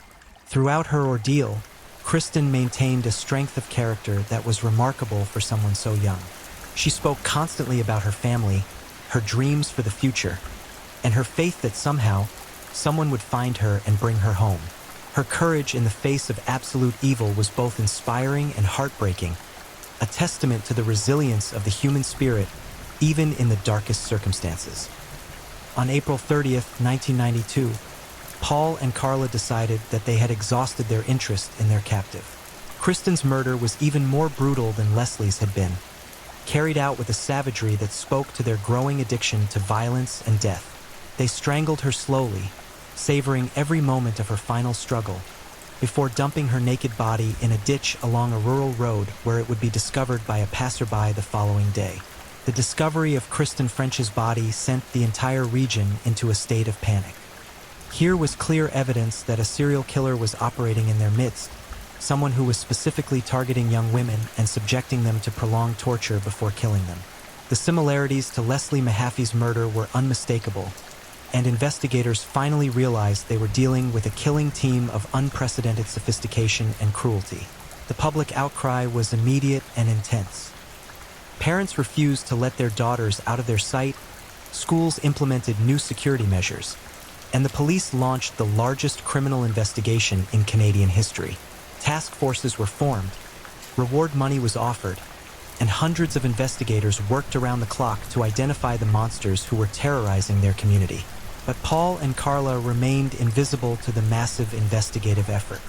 Their ability to maintain their public personas while carrying out the most heinous crimes imaginable was perhaps their greatest skill. They attended Kristen French's funeral, offering comfort to grieving family members and expressing their shock and outrage at the terrible crime. They participated in community meetings about safety, volunteered for search efforts, and donated money to victim assistance programs. To everyone who knew them, Paul and Carla Bernardo were model citizens who were as horrified by the murders as anyone else. Their beautiful home continued to be a gathering place for friends and family. Their marriage appeared to be as strong as ever, and their future seemed bright and limitless. But beneath this carefully constructed facade, they were already planning their next kill. The murders of Leslie Mahaffey and Kristen French had only whetted their appetite for blood and suffering. They had proven that they could abduct, torture, and murder teenage girls with complete impunity, and they saw no reason to stop now. The reign of terror that would define the early 1990s in southern Ontario was just beginning. The Ken and Barbie killers had hit their stride, perfecting their techniques and growing bolder with each successful hunt. The beautiful couple who smiled and waved at their neighbors each morning were living a double life that would have been impossible to imagine for anyone who didn't understand the true depths of human evil. But evil, no matter how carefully planned or expertly executed, contains within it the seeds of its own destruction. The very confidence and arrogance that had allowed Paul and Carla to operate undetected for so long would eventually lead to their downfall.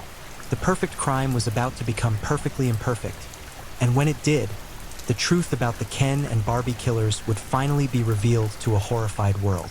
The winter of 1993 descended upon southern Ontario like a shroud of ice and darkness, but for Paul Bernardo and Carla Homolka, the cold months brought an intensity of violence and depravity that would finally expose them for the monsters they truly were. Their reign of terror had continued unabated for nearly 3 years, leaving a trail of broken bodies and shattered families in their wake. But the very arrogance and sadistic pleasure that had driven them to commit increasingly horrific crimes would ultimately prove to be their undoing. By this time, their relationship had evolved into something that defied all conventional understanding of human partnerships. What had begun as mutual attraction had transformed into a toxic symbiosis of shared cruelty and competitive evil. Each murder, each act of torture, each moment of absolute power over their helpless victims had only served to fuel their insatiable appetite for more. They were no longer content with simply killing their victims. They needed to push the boundaries of human suffering to previously unimaginable extremes. The basement of their Bayview Drive home had become a gallery of horrors that would have made the most depraved serial killers in history envious. The walls were lined with videotapes documenting their crimes in excruciating detail, hundreds of hours of footage showing the torture, rape, and murder of innocent young women. These tapes were their most prized possessions, watched obsessively as they relived their greatest triumphs and planned their next attacks. But the very documentation that brought them such pleasure would also become the key evidence in their eventual prosecution. In their narcissistic belief that they were untouchable, they had created an irrefutable record of their crimes that would ultimately seal their fate. The beginning of the end came not from the massive police investigation that had consumed southern Ontario for months, but from the deterioration of their own twisted relationship. Success had bred contempt, and the partners in murder were beginning to turn on each other with the same vicious cruelty they had previously reserved for their victims. Paul's violence, which had once been directed exclusively toward strangers, began to manifest itself within their own home. The same hands that had strangled Leslie Mahaffey and Kristen French were now being turned against Carla with increasing frequency and brutality. The beatings began as isolated incidents, triggered by minor disagreements or perceived slights, but they quickly escalated into a pattern of systematic domestic abuse that left Carla battered and terrified. The irony was not lost on those who would later analyze the case. Carla Homolka, who had shown no mercy or compassion for the innocent teenagers she had helped torture and murder, was now experiencing firsthand the terror of being completely at the mercy of a sadistic predator.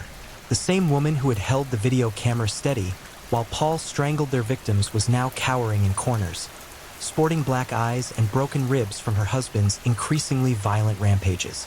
But even as she endured Paul's escalating abuse, Carla never showed the slightest remorse for their victims or any desire to stop their killing spree. Instead, she began to calculate how she might use her situation to her advantage, how she might position herself as a victim rather than a willing participant in their crimes. The mind that had helped plan and execute multiple murders was now focused on a different kind of survival, legal and social survival in a world where their crimes would inevitably be exposed. The cracks in their perfect facade were becoming impossible to hide. Friends and family members began to notice Carla's injuries, though her explanations of household accidents and clumsiness were initially accepted without question. Her co-workers at the veterinary clinic where she continued to work became increasingly concerned about the bruises and cuts that seemed to appear with disturbing regularity. But Carla's manipulative skills allowed her to deflect their concerns and maintain the illusion that she was simply accident-prone. Meanwhile, the police investigation into the murders of Leslie Mahaffey and Kristen French had reached a fever pitch of activity and frustration. Despite the deployment of hundreds of investigators, the offering of substantial reward money, and the implementation of the most sophisticated investigative techniques available at the time, the case remained stubbornly unsolved. The killers seemed to have vanished into thin air, leaving behind only the broken bodies of their victims and the traumatized families who would never recover from their losses. What the investigators didn't know was that they had actually come tantalizingly close to solving the case on multiple occasions. Paul Bernardo's name had appeared on several suspect lists, particularly in connection with the Scarborough rapist investigation that had been running parallel to the murder cases. His physical appearance, his location, and his behavioral patterns all matched the profile that criminal psychologists had developed for the killer they were seeking. But the same charm and manipulative ability that had allowed Paul and Carla to lure their victims to their deaths also served them well when dealing with law enforcement. When Paul was interviewed by police as a potential suspect in the Scarborough rapes, he presented himself as a cooperative, concerned citizen who was happy to help with their investigation. His expensive suits, professional demeanor, and apparent stability made him seem like an unlikely candidate for the brutal crimes they were investigating. The DNA evidence that would eventually link Paul conclusively to the Scarborough rapes was still being processed in the overworked forensic laboratories, creating a crucial delay that allowed him to continue operating undetected. In a tragic twist of timing, the results that would have immediately identified him as a serial rapist and murder suspect were sitting in a backlog of cases, just weeks away from being completed when everything finally came crashing down. The catalyst for their downfall came from an unexpected source, Carla herself. By January 1993, Paul's domestic violence had escalated to the point where Carla genuinely feared for her life. The same calculating mind that had helped plan multiple murders began to develop an exit strategy that would allow her to escape her increasingly dangerous situation while minimizing her legal exposure. On January 5, 1993, Paul administered what would prove to be the final beating in their relationship. Using a flashlight as a weapon, he battered Carla so severely that her injuries could no longer be explained away as accidents. Her face was so badly swollen that she was nearly unrecognizable. Her ribs were cracked, and her body bore the unmistakable marks of systematic torture. For the first time in their relationship, Carla's survival instincts overcame her loyalty to Paul and their shared crimes. She fled to the hospital, where the extent of her injuries shocked even experienced emergency room personnel who had seen countless cases of domestic violence. The photographs taken of her injuries would later become crucial evidence in establishing her victim status and supporting her eventual plea bargain. But even as she lay in the hospital bed, Carla was already calculating her next moves. She contacted a lawyer, not to confess her crimes, but to explore how she might minimize her legal exposure while maximizing Paul's. The same manipulative intelligence that had made her such an effective partner in murder was now being turned towards self-preservation and revenge. The lawyer she chose was George Walker, an experienced criminal defense attorney who specialized in representing clients in high-profile cases. Walker was immediately struck by the contradiction between Carla's appearance, a battered woman who had clearly suffered severe abuse, and her demeanor, which seemed remarkably calm and calculating for someone who had just escaped a life-threatening situation. As Carla began to tell her story, Walker realized that he was dealing with something far more complex and dangerous than a simple case of domestic violence. The details she provided about Paul's behavior, combined with the timing of recent murders in the area, began to paint a picture that was both horrifying and potentially explosive. When Carla finally admitted her knowledge of Paul's involvement in the murders of Leslie Mahaffey and Kristen French, Walker knew that he was sitting across from one of the most important witnesses in Canadian criminal history. But Carla's version of events was carefully crafted to minimize her own involvement while maximizing Paul's culpability. In her telling, she was a terrified victim who had been coerced into participating in crimes that horrified her. A woman who had been too afraid to seek help or resist her abusive husband's increasingly violent demands. The videotapes that documented her enthusiastic participation in the torture and murder of their victims told a very different story, but those tapes remained hidden in the basement of the Bayview Drive house, their contents known only to Paul and Carla themselves. The negotiations between Carla's lawyer and the Crown prosecutors were intense and controversial. The authorities desperately needed Carla's testimony to build a case against Paul, who they were now convinced was responsible for multiple murders and sexual assaults. But the price of that cooperation would be a plea bargain that many would later consider a deal with the devil itself. In May 1993, Carla Homolka agreed to plead guilty to 2 counts of manslaughter in exchange for a 12-year prison sentence and her full cooperation in the prosecution of Paul Bernardo. The deal was struck before the videotapes were discovered, when prosecutors believed they were dealing with an abused woman who had been coerced into participating in her husband's crimes. Had they known the true extent of her involvement and the evidence of her enthusiastic participation that existed on those tapes, the negotiations would have taken a very different direction. The arrest of Paul Bernardo on February 17, 1993, marked the end of one of the most intensive manhunts in Canadian history. The handsome young man who had terrorized southern Ontario for years was finally in custody, but his capture raised more questions than it answered. How had he been able to operate undetected for so long? How many victims had he actually claimed? And perhaps most disturbing of all, how had his beautiful young wife been involved in his crimes? The search of the Bayview Drive house revealed a chamber of horrors that exceeded even the investigators' worst expectations. The basement had been converted into a sophisticated torture chamber, complete with video equipment, restraints, and instruments of abuse that spoke to a level of premeditation and sadistic planning that was almost beyond comprehension. But it was the discovery of the videotapes that truly revealed the extent of Paul and Carla's crimes. Hours upon hours of footage documented not just the murders of Leslie Mahaffey and Kristen French, but also the sexual assault and death of Tammy Homolka, Carla's own sister. The tapes showed clearly that Carla had not been a reluctant participant coerced by an abusive husband, but an enthusiastic partner who had taken active pleasure in the torture and murder of innocent young women.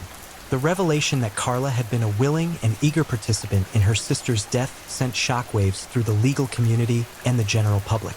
The woman who had been portrayed as a victim of domestic violence was revealed to be a calculating predator who had sacrificed her own flesh and blood to satisfy her twisted desires.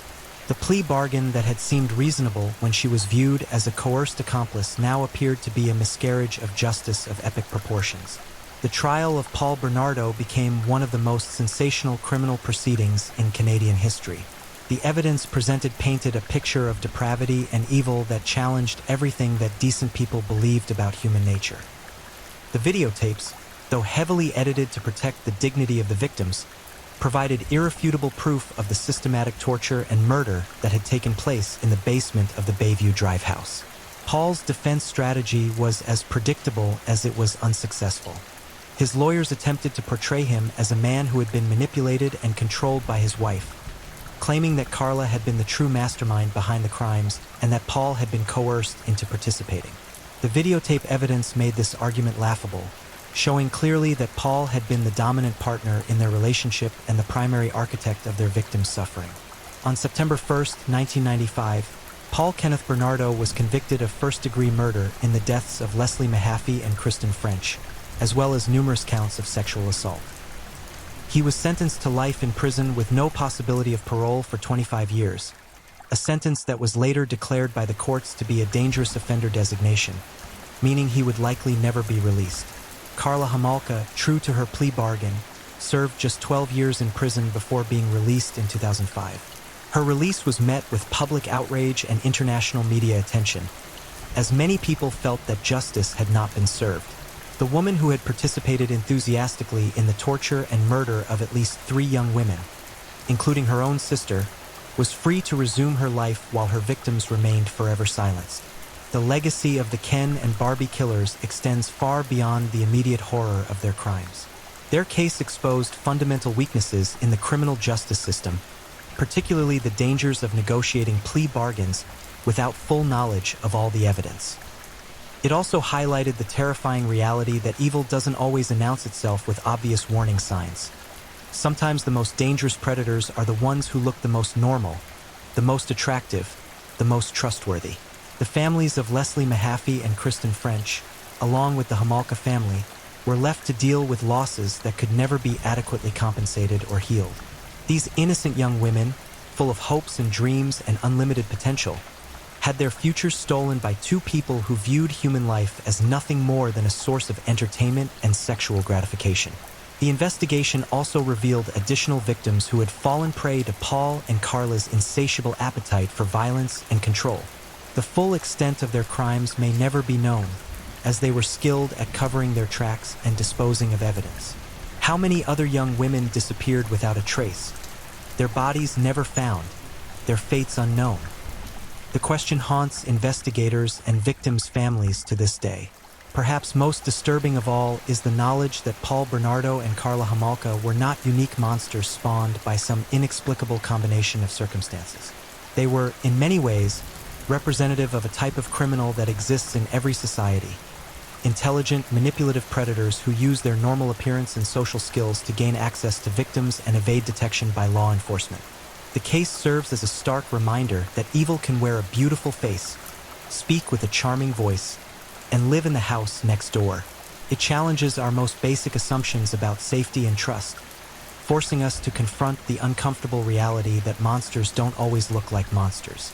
Sometimes they look like the perfect couple living the perfect life, and by the time their true nature is revealed, it's already too late for their victims. The Ken and Barbie killers will forever remain a cautionary tale about the depths of human depravity and the price of blind trust. Their story is one that should never be forgotten, not because of any fascination with evil itself, but because remembering their crimes honors their victims and reminds us all to remain vigilant against the predators who walk among us, hiding behind masks of normalcy and respectability.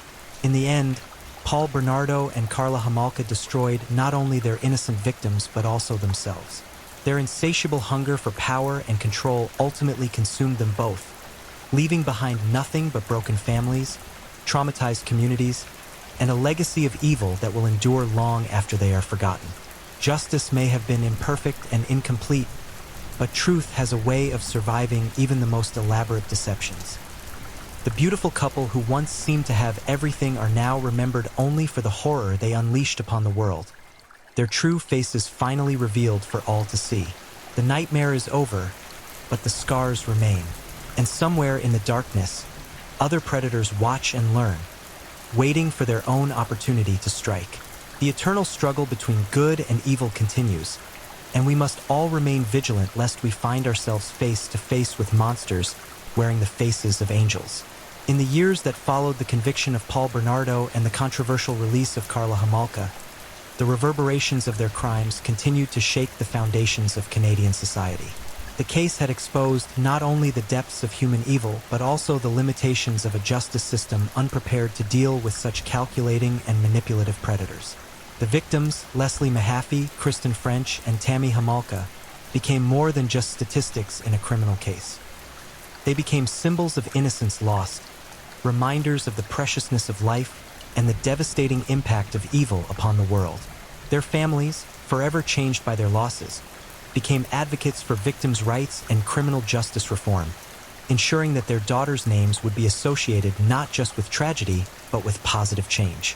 The Ken and Barbie killers case remains one of the most studied and analyzed criminal cases in modern history, a testament to humanity's need to understand how such evil can exist and how it might be prevented in the future. It serves as a stark reminder that the price of freedom is eternal vigilance, and that even in the most peaceful communities, monsters may be lurking behind the most beautiful facades. The story of Paul Bernardo and Karla Homolka is ultimately a story about the triumph of truth over deception, justice over evil, and the enduring power of memory to honor the innocent and condemn the guilty. Though their victims can never be brought back, their stories live on as a warning to future generations about the nature of evil and the importance of remaining forever watchful against those who would prey upon the innocent.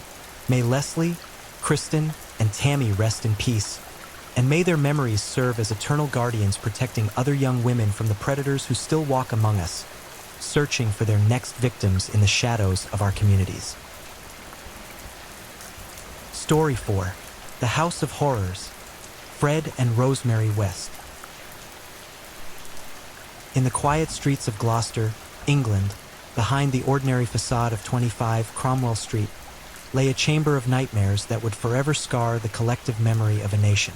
This wasn't just a house. It was a slaughterhouse disguised as a home, where screams were muffled by everyday sounds, where innocence was systematically butchered, and where two monsters masqueraded as husband and wife. Fred and Rosemary West didn't just kill. They orchestrated a symphony of suffering that spanned decades, turning their family residence into a graveyard of mutilated dreams. Their victims weren't statistics. They were daughters, sisters, friends. Young women whose final moments were consumed by unimaginable terror at the hands of Britain's most depraved couple. What you're about to witness isn't just a crime story. It's a descent into the darkest recesses of human evil, where love was perverted into torture, where trust became betrayal, and where a house became hell on earth. Prepare yourself for a journey into the abyss, because once you enter the world of Fred and Rosemary West, you'll understand that some monsters don't lurk in shadows. They live next door. Evil isn't born in a vacuum.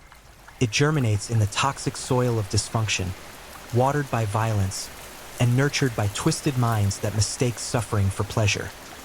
To understand the horrific empire of death that Fred and Rosemary West would build, we must first excavate the putrid foundations upon which their monstrous partnership was constructed. Frederick Walter Stephen West entered this world on September 29, 1941, in the rural village of Muchmarkel, Herefordshire. But calling it an entrance suggests something clean, something hopeful, when in reality, it was more like a contamination seeping into existence. Fred's childhood wasn't just troubled. It was a masterclass in creating a predator. His father, Walter West, was a man whose idea of parenting involved his fists more than his words. The West household operated under a brutal hierarchy where violence wasn't just accepted, It was the primary language of communication. Young Fred learned early that power meant the ability to inflict pain, and that lesson would echo through every victim's scream in the decades to come. The farm where Fred grew up wasn't the idyllic countryside retreat one might imagine. It was a breeding ground for depravity, where boundaries were not just crossed but obliterated entirely. Whispered rumors of incestuous relationships swirled around the West family like a malignant fog, creating an atmosphere where sexual violence was normalized, where the concept of consent was as foreign as kindness. But Fred's transformation into a monster wasn't complete without the catalyst of brain damage. At 17, he suffered a severe head injury in a motorcycle accident, fracturing his skull and damaging the frontal lobe, the very region of the brain responsible for impulse control and moral reasoning. It was as if fate had removed the last fragile barrier between Fred's darkest impulses and his actions. The accident didn't just change Fred's brain chemistry. It liberated something that had been lurking beneath the surface all along. Friends and family noticed the change immediately. The already volatile young man became explosively violent. His sexual appetites turned increasingly deviant, and his capacity for empathy, never robust to begin with, completely evaporated. While Fred was evolving into a predator in the countryside, another monster was taking shape in the industrial town of Barnstable, Devon. Rosemary Pauline Letts was born on November 29, 1953, into a household that made Fred's upbringing look almost nurturing by comparison. Her father, Bill Letts, was a schizophrenic man whose mental illness manifested in explosive rages and disturbing sexual behavior. Her mother, Daisy, received electroconvulsive therapy while pregnant with Rosemary, treatments that some experts believe may have affected the developing brain of her unborn child. It was as if the universe was conducting some twisted experiment in creating the perfect partner for Fred's depravity. From her earliest years, Rosemary displayed an unsettling combination of sexual precociousness and violent tendencies. While other children played with dolls, she was already exhibiting behaviors that would make seasoned psychiatrists recoil in horror. Her childhood was a rehearsal for the main performance, a grotesque theater of abuse that would later expand to include countless innocent victims. The Letts household was a powder keg of dysfunction, where violence erupted without warning and sexual boundaries existed only to be violated. Rosemary learned that sex was a weapon, that pain was pleasure, and that power came from the ability to dominate and destroy. These weren't lessons taught in textbooks. They were etched into her psyche through years of systematic abuse and twisted conditioning. By the time she was a teenager, Rosemary had already developed the predatory instincts that would make her the perfect complement to Fred's sadistic appetites. She wasn't just a victim of her circumstances. She was an active participant in her own corruption, embracing the darkness that surrounded her and making it her own. Destiny has a cruel sense of humor, and it was destiny that brought Fred and Rosemary together in 1969. She was just 15 when she first encountered the 27-year-old Fred, a man whose reputation for violence and sexual deviance preceded him like the stench of decay.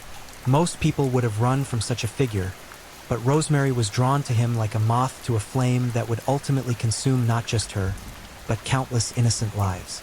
Their first meeting wasn't a romantic encounter. It was more like two predators recognizing kindred spirits. Fred saw in young Rosemary something that excited his darkest impulses.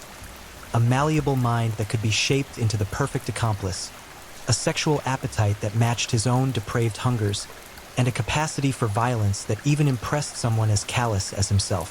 For Rosemary, Fred represented everything her dysfunctional upbringing had taught her to desire.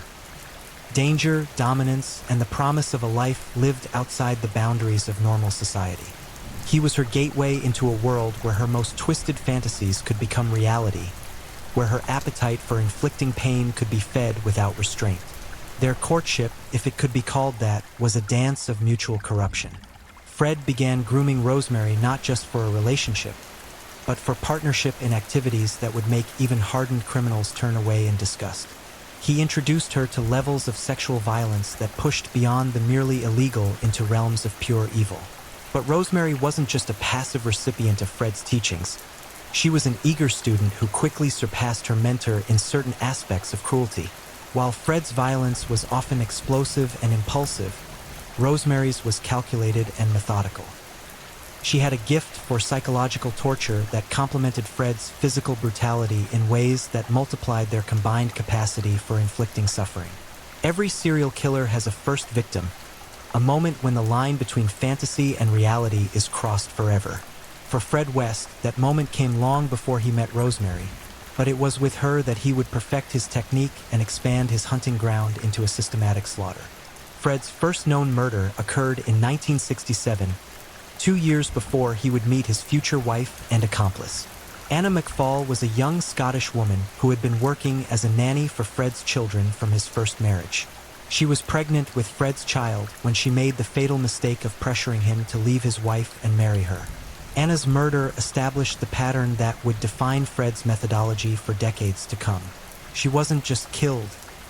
She was systematically dismembered, her body parts carefully removed and arranged in ways that suggested the killer had taken time to study anatomy, to understand how to take apart a human being with surgical precision. The location of Anna's burial was no accident either. Fred chose a remote field where he had worked, a place he knew intimately and could return to whenever the urge struck him. This wasn't just about disposing of evidence. It was about maintaining connection with his victims even after death, about creating a private museum of his conquests. But Anna McFall's murder was just the opening note in a symphony of slaughter that would crescendo when Fred found his perfect accomplice. With Rosemary by his side, the sporadic violence would become systematic, the individual murders would become a production line of death, and 25 Cromwell Street would become the most infamous address in British criminal history. When Fred and Rosemary West moved into 25 Cromwell Street in 1972, the neighbors had no idea they were welcoming the architects of a charnel house into their quiet residential area. The 3-story Victorian terrace house looked perfectly ordinary from the outside. Just another family home in a working-class neighborhood where people minded their own business and asked few questions. But appearances can be more than deceiving. They can be deadly. Behind the unremarkable facade, Fred and Rosemary were constructing something that belonged more in the darkest corners of human imagination than in suburban England. They weren't just moving into a house. They were creating a purpose-built facility for torture, murder, and the systematic disposal of human remains. Fred's background in construction work proved invaluable in this grotesque renovation project. He knew how to modify the structure to serve their murderous purposes. Soundproofing rooms to muffle screams, creating hidden chambers where victims could be held and tortured, and most crucially, designing spaces that could be easily cleaned of blood and other evidence of their crimes. The basement became their primary killing ground, a subterranean chamber of horrors where concrete floors could be hosed down, where walls could contain the sounds of agony, and where the very architecture conspired to hide the evidence of unspeakable acts. It was in this underground lair that Fred and Rosemary would perfect their craft, turning murder from an impulsive act into a refined art form. But the house wasn't just a killing ground, it was also a hunting blind. The Wests rented out rooms to young women, many of them vulnerable individuals who had nowhere else to turn. These lodgers weren't just tenants. They were potential victims being fattened for slaughter, young women who had unknowingly signed their own death warrants when they answered the West's seemingly innocent advertisements for affordable accommodation. The brilliance of their setup was its banality. Who would suspect a couple who operated a modest bed and breakfast, who raised children, who appeared to their neighbors as nothing more than slightly odd but harmless people? The perfect camouflage for predators isn't a mask. It's the appearance of normalcy, the ability to hide in plain sight while conducting the most abnormal activities imaginable. Perhaps the most chilling aspect of the West household was how seamlessly violence became integrated into daily family life. This wasn't a case of parents hiding their criminal activities from their children. Instead, it was a systematic normalization of brutality that turned the next generation into witnesses, victims, and potential accomplices. The West children grew up in an environment where screams were as common as laughter, where the appearance of new lodgers was followed by unexplained disappearances, and where their parents' basement activities were treated as normal household chores. The psychological damage inflicted on these young minds was as deliberate as the physical violence inflicted on the victims. It was all part of Fred and Rosemary's twisted vision of family life. Rosemary, in particular, seemed to relish her role as the matriarch of this murderous household. She wielded violence like a conductor's baton, orchestrating the family's participation in activities that would traumatize normal people for life. Her own children weren't safe from her appetites. They were groomed, abused, and terrorized as part of her systematic campaign to create a household where her word was absolute law. The children learned to navigate their home like prisoners in a concentration camp, always aware that a wrong word or gesture could trigger explosive violence. They developed the hypervigilance of prey animals, constantly scanning for threats, constantly calculating how to survive another day in a house where death was always lurking just beneath the surface of mundane activities. But it wasn't just the West children who suffered. It was every young woman who crossed the threshold of 25, Cromwell Street, with hopes of finding affordable accommodation or friendly faces. They entered a house that looked like any other, but was actually a carefully constructed trap, designed to ensnare victims and transform them into components in Fred and Rosemary's growing collection of human remains. The stage was set, the players were in position, and the House of Horrors was ready to begin its most productive period. What followed would be a decade-long orgy of violence that would claim at least 12 lives and establish Fred and Rosemary West as among the most depraved killers in British history. The monsters were fully formed, their killing ground was prepared, and their appetite for human suffering was about to be unleashed on an unsuspecting world. But this was just the beginning. The true horror of what Fred and Rosemary West accomplished wouldn't be fully understood until police finally breached the walls of 25, Cromwell Street, and discovered the carefully buried evidence of their crimes. The house itself would become a witness, its foundations soaked in blood, its walls holding the echoes of screams, and its garden concealing the dismembered remains of young women whose only crime was trusting the wrong people at the wrong time. The making of these monsters was complete, but their reign of terror was just beginning. The transformation of 25 Cromwell Street from a simple family home into Britain's most notorious killing field didn't happen overnight. It was a gradual evolution orchestrated by two minds that complemented each other's darkest impulses with terrifying efficiency. Fred and Rosemary West had discovered something that most criminal partnerships never achieve: a perfect synchronization of their murderous appetites that multiplied their individual capacities for evil into something far more dangerous than the sum of its parts. Fred brought the technical expertise. His construction background meant he understood how to modify the house's structure to serve their murderous purposes, how to dispose of bodies efficiently, and how to maintain the facade of normalcy that kept suspicion at bay. His violent sexual appetites, refined through years of escalating deviance, provided the driving force behind their activities.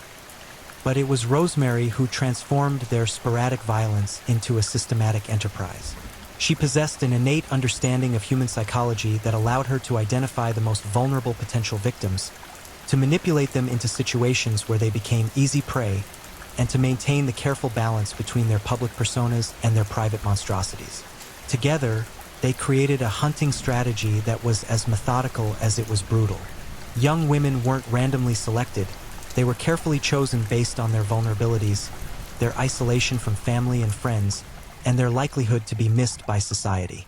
The Wests had identified a hunting ground rich with prey: runaway teenagers, young women from broken homes, individuals who existed on the margins of society where their disappearances would generate minimal investigation. Their method wasn't just about killing, it was about the systematic exploitation of human vulnerability for maximum pleasure. They weren't mercy killers or criminals driven by financial gain. They were sexual predators who had discovered that murder provided the ultimate expression of their dominance over another human being, and they had created an environment where they could indulge these fantasies with minimal risk of detection. The decision to rent rooms to young women wasn't born from financial necessity. It was a deliberate strategy to create a steady supply of potential victims while maintaining the perfect cover for their activities. The lodger system at 25 Cromwell Street was essentially a human farming operation, designed to bring vulnerable women directly into the predator's lair under circumstances that made their eventual disappearances seem natural and unremarkable. The West's advertisements for rooms were carefully crafted to attract exactly the type of women they preferred: young, isolated, desperate for affordable accommodation, and unlikely to have strong family connections that would trigger intensive searches if they vanished. They offered rates that seemed too good to be true, And indeed they were, because the real price would be paid in blood, terror, and death. The house itself was modified to support this predatory enterprise. Fred's construction skills were employed to create hidden spaces, soundproofed rooms, and a basement that could serve as both torture chamber and disposal facility.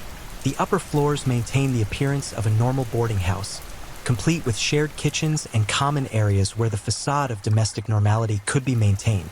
But the basement was where the mask came off entirely. It was here that Fred had installed specialized equipment for restraining victims, had created efficient systems for cleaning up after their activities, and had designed the infrastructure necessary for dismembering and disposing of human remains. The basement wasn't just a room. It was a purpose-built slaughterhouse disguised as part of a family home. Rosemary's role in the lodger system was equally crucial. She possessed an uncanny ability to identify the most vulnerable potential victims, often spotting psychological weaknesses that made certain young women ideal targets.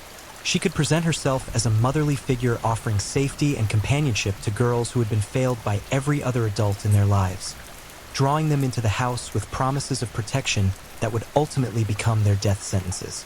The psychological manipulation began from the moment potential victims first contacted the Wests about accommodation.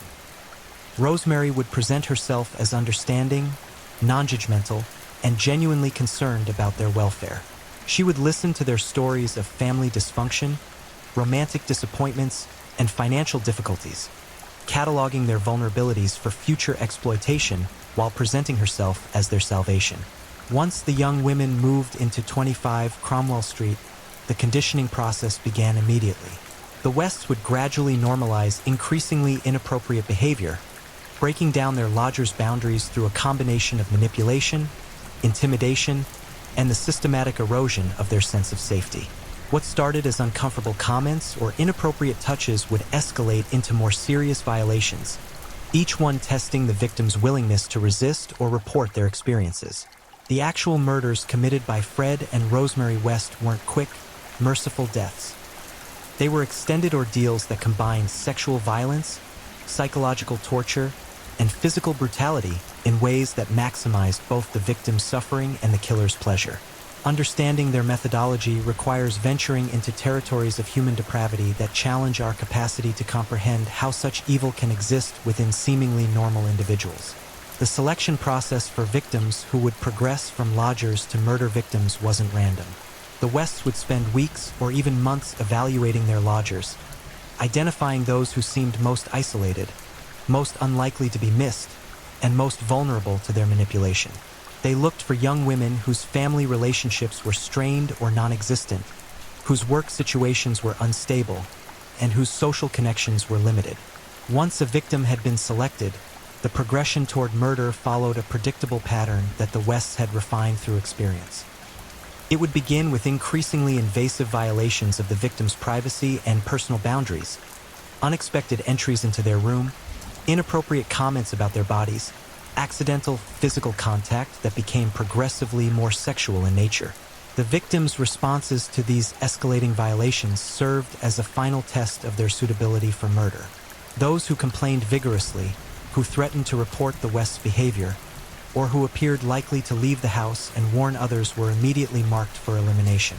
The Wests had learned that witnesses to their behavior represented an unacceptable risk, and they had developed efficient methods for ensuring that such witnesses would never have the opportunity to testify against them. The actual murders typically began in the basement, where victims would be lured under various pretenses. Help with household chores, private conversations about their concerns, or promises of assistance with their personal problems. Once isolated in the basement, the victims would discover that they had walked into a nightmare from which there would be no escape. The torture that preceded death wasn't just about sexual gratification, it was about the complete domination and dehumanization of another human being. Fred and Rosemary took turns exploring different aspects of their victims' capacity for suffering, treating their basement activities like experiments in human endurance. They would carefully calibrate their torture to keep victims conscious and aware for as long as possible, extracting maximum pleasure from every moment of their victim's agony. The sexual violence that was central to their murders wasn't conventional rape. It was a systematic exploration of every possible way that human sexuality could be perverted into an instrument of torture.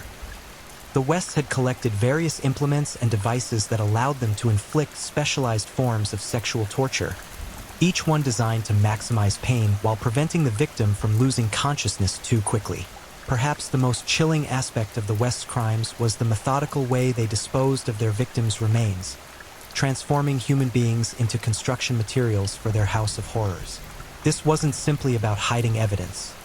It was about the complete obliteration of their victims' humanity, reducing women who had once been daughters, sisters, and friends into anonymous components of their domestic environment. Fred's construction background proved invaluable in developing an efficient system for dismemberment and disposal.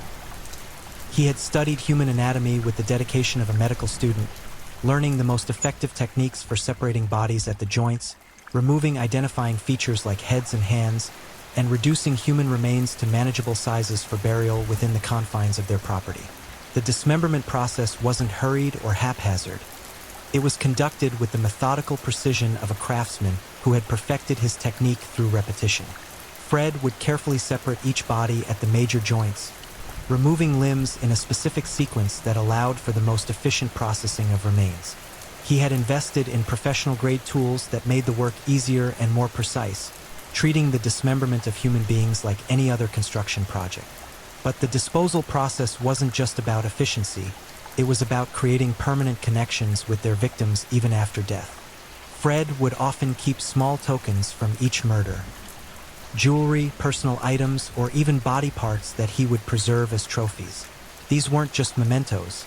They were components in an elaborate fantasy life that allowed him to relive his crimes whenever the urge struck him. The burial locations within 25 Cromwell Street were chosen with careful consideration of both concealment and accessibility. Fred had modified the basement floor to accommodate multiple burials, creating a grid system that allowed him to maximize the use of available space while maintaining easy access for future interments. He treated his victims' final resting places like a storage system, carefully cataloging locations so he could retrieve specific remains whenever he wanted to revisit particular murders. The garden also served as an extension of this burial system, with victims' remains scattered throughout the property in locations that appeared natural but were actually part of Fred's carefully planned disposal network. He had even incorporated some remains into the house's structure itself, mixing human remains with concrete and using them as foundation materials for various renovation projects. This integration of human remains into the fabric of their home served multiple purposes for the Wests. It provided practical concealment of evidence, but it also satisfied their psychological need to maintain permanent possession of their victims. Every time they walked through their house or worked in their garden, they were literally surrounded by the evidence of their crimes, creating a private museum of murder that fed their fantasies and reinforced their sense of power over life and death. The young women who died at 25 Cromwell Street weren't faceless statistics. They were individuals with hopes, dreams, fears, and relationships that were brutally severed by Fred and Rosemary West's insatiable appetite for violence. Understanding who these women were, what brought them into the West's orbit, and how their lives were systematically destroyed provides crucial insight into both the methodology of the killers and the human cost of their crimes. Linda Goff was 19 when she became one of the first victims of the West's systematic killing spree. She had been working as a seamstress and living in various shared accommodations around Gloucester when she encountered the Wests and made the fatal decision to rent a room at 25 Cromwell Street. Linda was exactly the type of victim the Wests preferred. Young, somewhat isolated from her family, and struggling to establish herself independently. Her murder in April 1973 established many of the patterns that would characterize the West's subsequent crimes. She was initially treated as just another lodger, but her youth and vulnerability quickly marked her as a target for more serious attention. When Linda began to express discomfort with the West's increasingly inappropriate behavior and mentioned plans to find alternative accommodation, her fate was sealed. The torture and murder of Linda Goff lasted for hours, possibly days, as the Wests explored their capacity for inflicting suffering on another human being. Her dismembered remains were buried in the basement, marking the beginning of what would become an extensive underground cemetery beneath the house's floorboards. Carol Ann Cooper was just 15 when she vanished from a bus stop in Worcester in November 1973, becoming another victim of the West's expanding hunting territory. Unlike their larger victims, Carol was abducted from the street, indicating that Fred and Rosemary had become confident enough in their methods to begin actively hunting beyond the confines of their house. Carol's youth made her murder particularly horrific, as she represented the West's willingness to target children who were completely defenseless against their predatory partnership. The torture inflicted on Carol was extensive, with evidence suggesting that she was held captive for several days before being killed and dismembered for burial in the basement alongside Linda Goff. Lucy Partington was a university student whose disappearance on December 27, 1973, demonstrated that the Wests were willing to target victims from different social backgrounds when the opportunity arose. Lucy was waiting for a bus after visiting a disabled friend when she was abducted, likely by Fred West acting alone while trolling for potential victims. Lucy's murder was particularly significant because she came from a middle-class family with the resources and determination to conduct extensive searches for their missing daughter. Her disappearance generated more publicity than the Wests were comfortable with, but their confidence in their disposal methods prevented them from being deterred by the increased scrutiny. The torture and murder of Lucy Partington was especially prolonged, with forensic evidence suggesting that she was held captive for approximately a week before being killed. During this time, she was subjected to increasingly severe sexual torture, with the Wests apparently using her as a test subject for new techniques they wanted to explore. Therese Siegenthaler was a 21-year-old Swiss student who was hitchhiking through England when she encountered Fred West in April 1974. Her foreign nationality and temporary visitor status made her an ideal victim from the West's perspective, someone whose disappearance would generate minimal local investigation and whose family was too far away to conduct effective searches. Therese's murder followed the same pattern as the previous victims, but with refinements that suggested the Wests were learning from each experience and becoming more efficient in their methods. Her remains were buried in the basement, adding another layer to what was becoming a densely packed underground cemetery. As the body count at 25 Cromwell Street continued to grow throughout the 1970s, Fred and Rosemary West weren't simply repeating the same crimes. They were refining their techniques, exploring new forms of violence, and developing increasingly sophisticated methods for selecting, capturing, and disposing of their victims. Each murder was both a repetition of familiar patterns and an experiment in expanding their repertoire of brutality. The evolution of their killing methods reflected their growing confidence in their ability to avoid detection. Early murders had been somewhat improvised affairs, with disposal methods that were effective but crude. As they gained experience, their techniques became more refined, their selection criteria more precise, and their disposal methods more sophisticated. Rosemary's role in the murders also evolved over time, progressing from that of an accomplice who assisted Fred to an active participant, who sometimes took the lead in torture and killing. Her psychological insights into their victims' vulnerabilities became increasingly important to their success, and her capacity for cruelty often exceeded even Fred's considerable appetite for violence. The sexual aspects of their crimes also became more elaborate and ritualized over time. What had begun as relatively straightforward sexual violence evolved into complex ceremonies of degradation that combined elements of torture, humiliation, and murder into extended ordeals that could last for days or even weeks. The Wests had also begun to document some of their crimes, taking photographs and making recordings that served both as trophies and as reference materials for future murders. This documentation represented a significant escalation in their criminal behavior, indicating that they had moved beyond simple killing to the creation of a permanent record of their activities. By the mid-1970s, Fred and Rosemary West had established 25 Cromwell Street as one of the most productive killing sites in British criminal history. They had perfected a system that allowed them to identify, capture, torture, murder, and dispose of victims with industrial efficiency, all while maintaining the facade of a normal family life that kept neighbors and authorities completely unaware of the horrors being perpetuated just yards from their own homes. But their confidence in their methods would ultimately prove to be their downfall. The very efficiency that had allowed them to kill with impunity for so long had also created a massive accumulation of evidence that would eventually lead to their discovery and the exposure of crimes so horrific that they would forever change how British society understood the capacity for evil that could lurk behind the most ordinary facades. The systematic slaughter was approaching its peak, but the seeds of the West's destruction were already being sown by their own success. By the late 1970s, 25 Cromwell Street had evolved from a mere killing ground into something far more sinister. A fully operational death factory where murder had become as routine as any other household activity. Fred and Rosemary West had achieved something that distinguished them from most other serial killers. They had transformed murder from an occasional criminal act into a sustainable lifestyle that generated regular psychological and physical gratification while maintaining perfect camouflage within suburban society. The house itself had become a finely tuned instrument of death, with every room modified to serve their murderous enterprise. The basement had been expanded and renovated multiple times, creating specialized areas for different aspects of their activities. Restraint areas equipped with chains and manacles, soundproof torture chambers where screams couldn't escape, and efficient disposal stations where human bodies could be systematically dismembered and processed for burial. Fred's construction expertise had reached new levels of sophistication in service of their crimes. He had installed drainage systems that could handle large quantities of blood, ventilation systems that could remove the odors of decomposition, and flooring that could be easily cleaned and replaced when necessary. The basement had become a purpose-built abattoir that rivaled any professional slaughterhouse in its efficiency. But it wasn't just the physical infrastructure that had evolved. The West themselves had become killing machines whose capacity for violence had been refined through years of practice.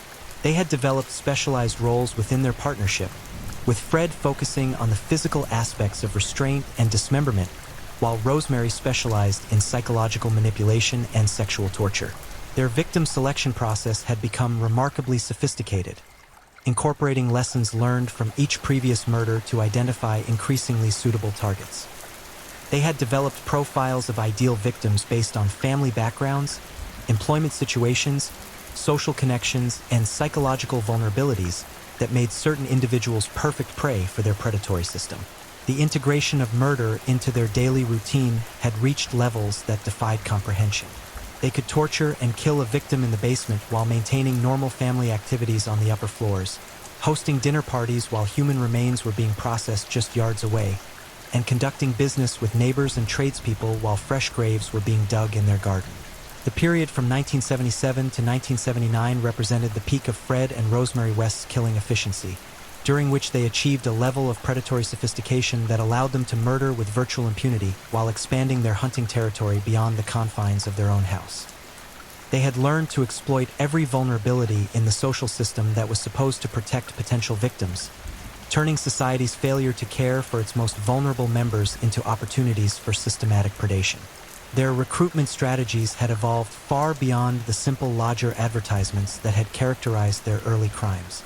They had developed a network of contacts in the social services system, among local employment agencies, and within the communities of runaway youths that allowed them to identify potential victims long before those individuals came to official attention. Rosemary had become particularly skilled at presenting herself as a concerned citizen who was willing to help troubled young women get back on their feet. She would volunteer at shelters, participate in community outreach programs, and establish relationships with social workers and counselors who would unknowingly refer their most vulnerable clients directly into the West's hunting grounds. The psychological manipulation techniques they employed had also reached new levels of sophistication. They had learned to identify the specific traumas and insecurities that made certain individuals particularly susceptible to their influence, and they had developed specialized approaches for exploiting different types of psychological damage. Their methods for isolating victims had become more subtle and effective. Rather than simply relying on the physical isolation of their house, they had learned to create psychological isolation by systematically undermining their victims' relationships with family, friends, and support systems. They would convince young women that they were the only people who truly understood and cared about them, creating emotional dependencies that made escape increasingly difficult. The torture methods employed during this period had evolved into elaborate rituals that combined sexual violence with psychological manipulation and physical brutality in ways that maximized both the duration of suffering and the killer's pleasure. They had collected an extensive array of specialized equipment and had developed techniques that could keep victims conscious and aware for extended periods while inflicting maximum pain. In November 1979, 15-year-old Shirley and Hubbard became one of the most tragic examples of the West's refined killing methods. Her abduction from a bus stop in Droitwich demonstrated that Fred and Rosemary had become confident enough in their abilities to snatch victims from public locations in broad daylight, secure in their knowledge that their disposal methods would prevent detection even if their crimes generated public attention. Shirley was exactly the type of victim the Wests had learned to prefer through years of experience. She was young enough to be physically manageable but old enough to provide the sexual gratification they craved. She came from a troubled family background that made her vulnerable to adult manipulation, and her history of running away from home meant that her disappearance would initially be attributed to her own actions rather than foul play. The abduction itself was a masterpiece of predatory planning. Fred had been cruising areas where vulnerable young people congregated, identifying potential victims and learning their routines. When he spotted Shirley waiting alone at the bus stop, he approached her with a carefully prepared story about being able to help her with her problems and offering her a safe place to stay. Shirley's natural wariness was overcome by Fred's presentation of himself as a concerned adult who had experience helping young people in similar situations. He had learned to read the desperation in potential victims' faces and to offer exactly what they needed to hear at their most vulnerable moments. Once Shirley was inside the vehicle, her fate was sealed. Fred drove her directly to 25 Cromwell Street, where Rosemary was waiting to begin the systematic process of breaking down their latest victim's psychological defenses. The couple had developed a tag-team approach to victim processing that maximized their control while minimizing the risk of successful escape attempts.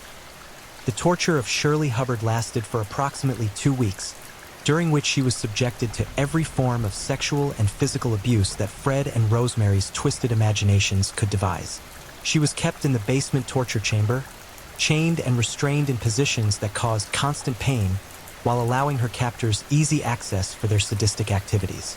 The sexual violence inflicted on Shirley went far beyond conventional assault. It was a systematic exploration of human suffering that treated her body as a testing ground for increasingly depraved experiments. The Wests had developed techniques that could inflict maximum pain while keeping their victims conscious and aware, ensuring that every moment of torture was experienced with full awareness.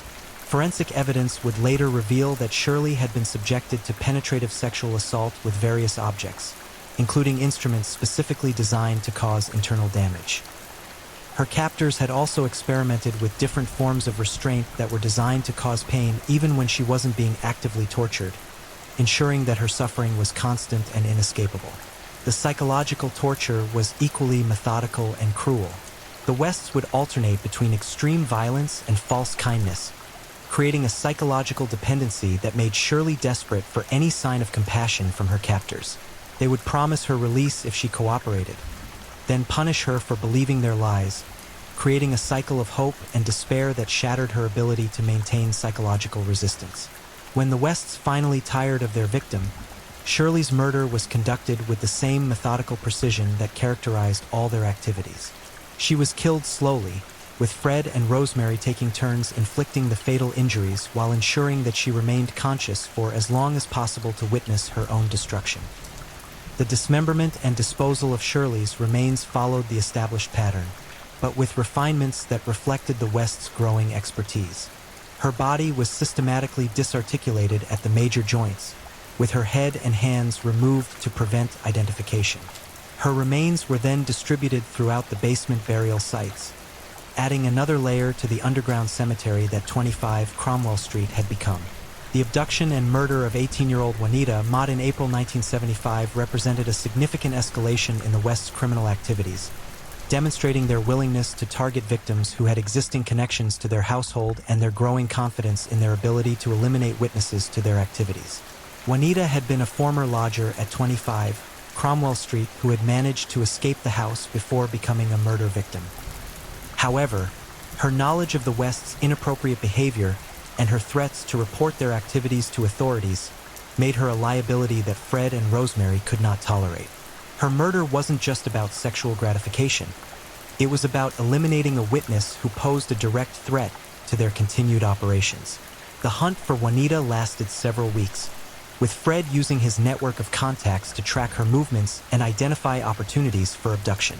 He had learned patience in his predatory activities, understanding that the perfect opportunity was worth waiting for if it meant minimizing the risk of detection. When Fred finally encountered Juanita alone and vulnerable, he used their previous relationship as a lodger to overcome her initial suspicion. He presented himself as someone who had changed, who regretted his previous behavior, and who wanted to make amends for the way she had been treated. His performance was convincing enough to persuade Juanita to accompany him back to 25 Cromwell Street, where she believed she would be safe. The torture of Juanita Mott was particularly brutal, even by the West's standards, because it was motivated not just by sexual sadism but by rage at her previous escape and her threats to expose their activities. Fred and Rosemary took turns inflicting punishment that was designed to make her suffer for every moment of anxiety her threats had caused them. The sexual violence inflicted on Juanita was extensive and systematic, with evidence suggesting that she was subjected to assault with multiple objects and implements over a period of several days. The West had developed techniques for inflicting internal injuries that would cause excruciating pain while keeping their victims alive and conscious for extended periods. The psychological torture was equally severe, with the West's constantly reminding Juanita that she had brought her suffering upon herself by threatening to expose their activities. They would describe in graphic detail what they planned to do to her, building anticipation that intensified her terror and made every moment of waiting as agonizing as the actual physical assault. When Juanita was finally murdered, it was after days of torture that had reduced her from a vibrant young woman to a broken shell of humanity. Her death was slow and deliberately painful, with Fred and Rosemary taking turns inflicting injuries while ensuring she remained conscious to experience every moment of her destruction. Perhaps no murder committed by Fred and Rosemary West was as coldly calculated as that of 18-year-old Shirley Robinson in 1978. Shirley wasn't just another victim. She was pregnant with Fred's child and had been living as part of the extended West household, making her murder a particularly brutal example of their willingness to eliminate anyone who posed a threat to their operations, regardless of personal relationships. Shirley had become pregnant during her time as a lodger at 25 Cromwell Street, and her relationship with Fred had created complications that Rosemary found intolerable. The pregnancy represented a threat to Rosemary's position as the dominant female in the household, and Shirley's knowledge of the family's activities made her a potential witness who could never be allowed to leave their control. The decision to murder Shirley wasn't impulsive. It was a calculated business decision designed to eliminate multiple problems simultaneously. Her death would remove the threat posed by her knowledge of their activities, eliminate the complication of Fred's illegitimate child, and reinforce Rosemary's authority within the household hierarchy. The murder of Shirley Robinson was particularly cruel because she trusted Fred and had no reason to suspect that her life was in danger. She was killed in the basement of 25 Cromwell Street, the same location where she had witnessed the torture and murder of other victims, making her final moments even more terrifying as she realized that she had become the next target. The torture inflicted on Shirley was extensive, with forensic evidence suggesting that she was subjected to prolonged sexual assault and physical abuse before being killed. The fact that she was heavily pregnant added an additional dimension of horror to her murder, as Fred and Rosemary were essentially killing two people while satisfying their sadistic appetites. The disposal of Shirley's remains was conducted with the same methodical precision that characterized all the West's activities, but with the additional complication of disposing of the fetal remains. This double murder was buried in the garden of 25 Cromwell Street, adding to the extensive cemetery that the property had become. By 1979, 25 Cromwell Street had become more than just a house where murders occurred. It had evolved into a comprehensive infrastructure designed to support every aspect of the West's criminal enterprise. The property had been systematically modified to function as a victim processing facility that could handle every stage of their activities from initial contact through final disposal. The upper floors maintained the appearance of a normal boarding house, complete with furnished rooms that could accommodate multiple lodgers simultaneously. This legitimate business provided both cover for their activities and a steady supply of potential victims, creating a self-sustaining system that generated both income and prey. The ground floor had been configured to facilitate the movement of victims from the public areas to the basement without attracting attention from other residents or neighbors. Fred had installed soundproofing throughout the house and had created hidden passages that allowed for the discreet transportation of both living victims and human remains. The basement had been expanded into a complex of specialized rooms, each designed for specific aspects of their criminal activities.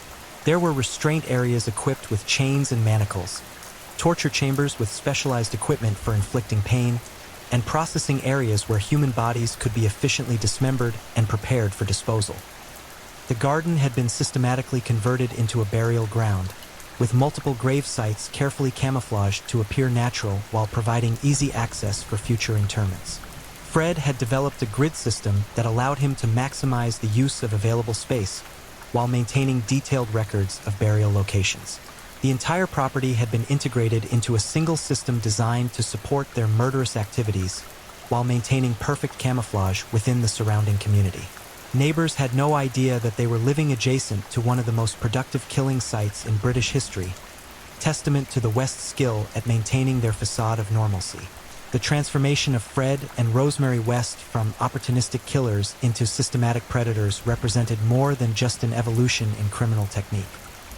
It reflected a fundamental change in their psychological relationship with violence that made murder as routine and necessary as any other aspect of their daily lives. By the late 1970s, killing had become their primary source of emotional and sexual satisfaction, replacing normal human relationships with a shared addiction to inflicting suffering on others.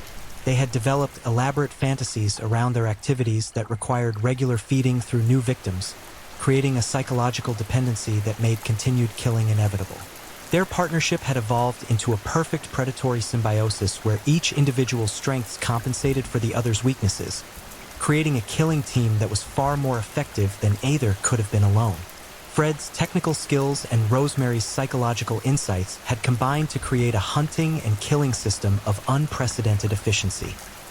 The normalization of violence within their relationship had reached levels where torture and murder were discussed with the same casualness that other couples might use to plan household chores or social activities. They had developed a shared vocabulary around their activities and had created rituals that reinforced their bond while escalating their capacity for brutality. Their ability to compartmentalize their criminal activities from their public personas had become so sophisticated that they could attend community events, maintain friendships with neighbors, and interact normally with social services while simultaneously operating one of the most productive killing sites in criminal history.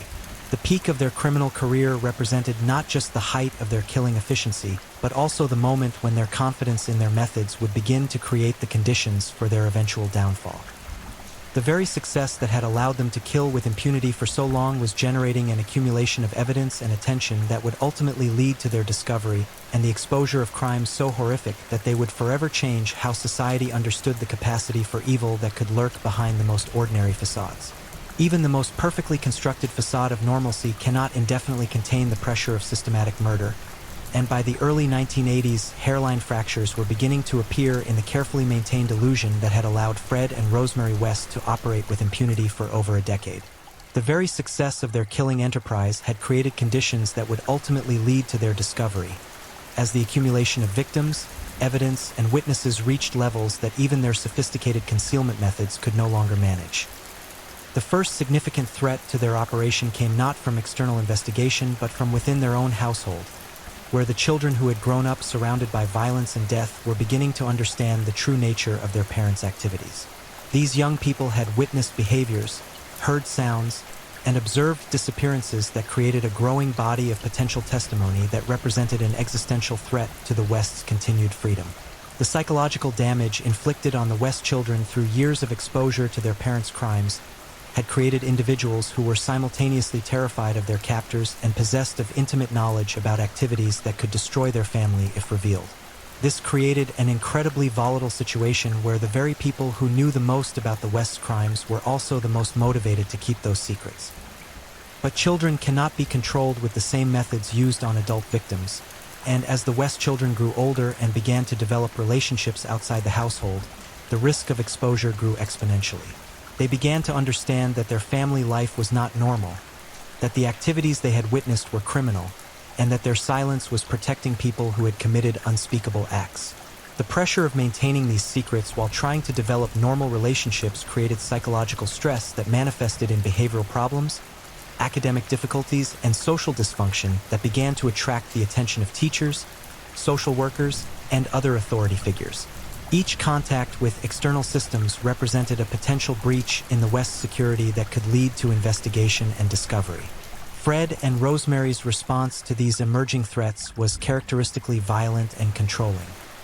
They increased their surveillance of family members, escalated their use of intimidation and violence to maintain silence, and began to consider eliminating family members who posed unacceptable risks to their operation. The family home became even more of a prison, with increased restrictions on the children's movements and activities designed to limit their contact with potential confidants.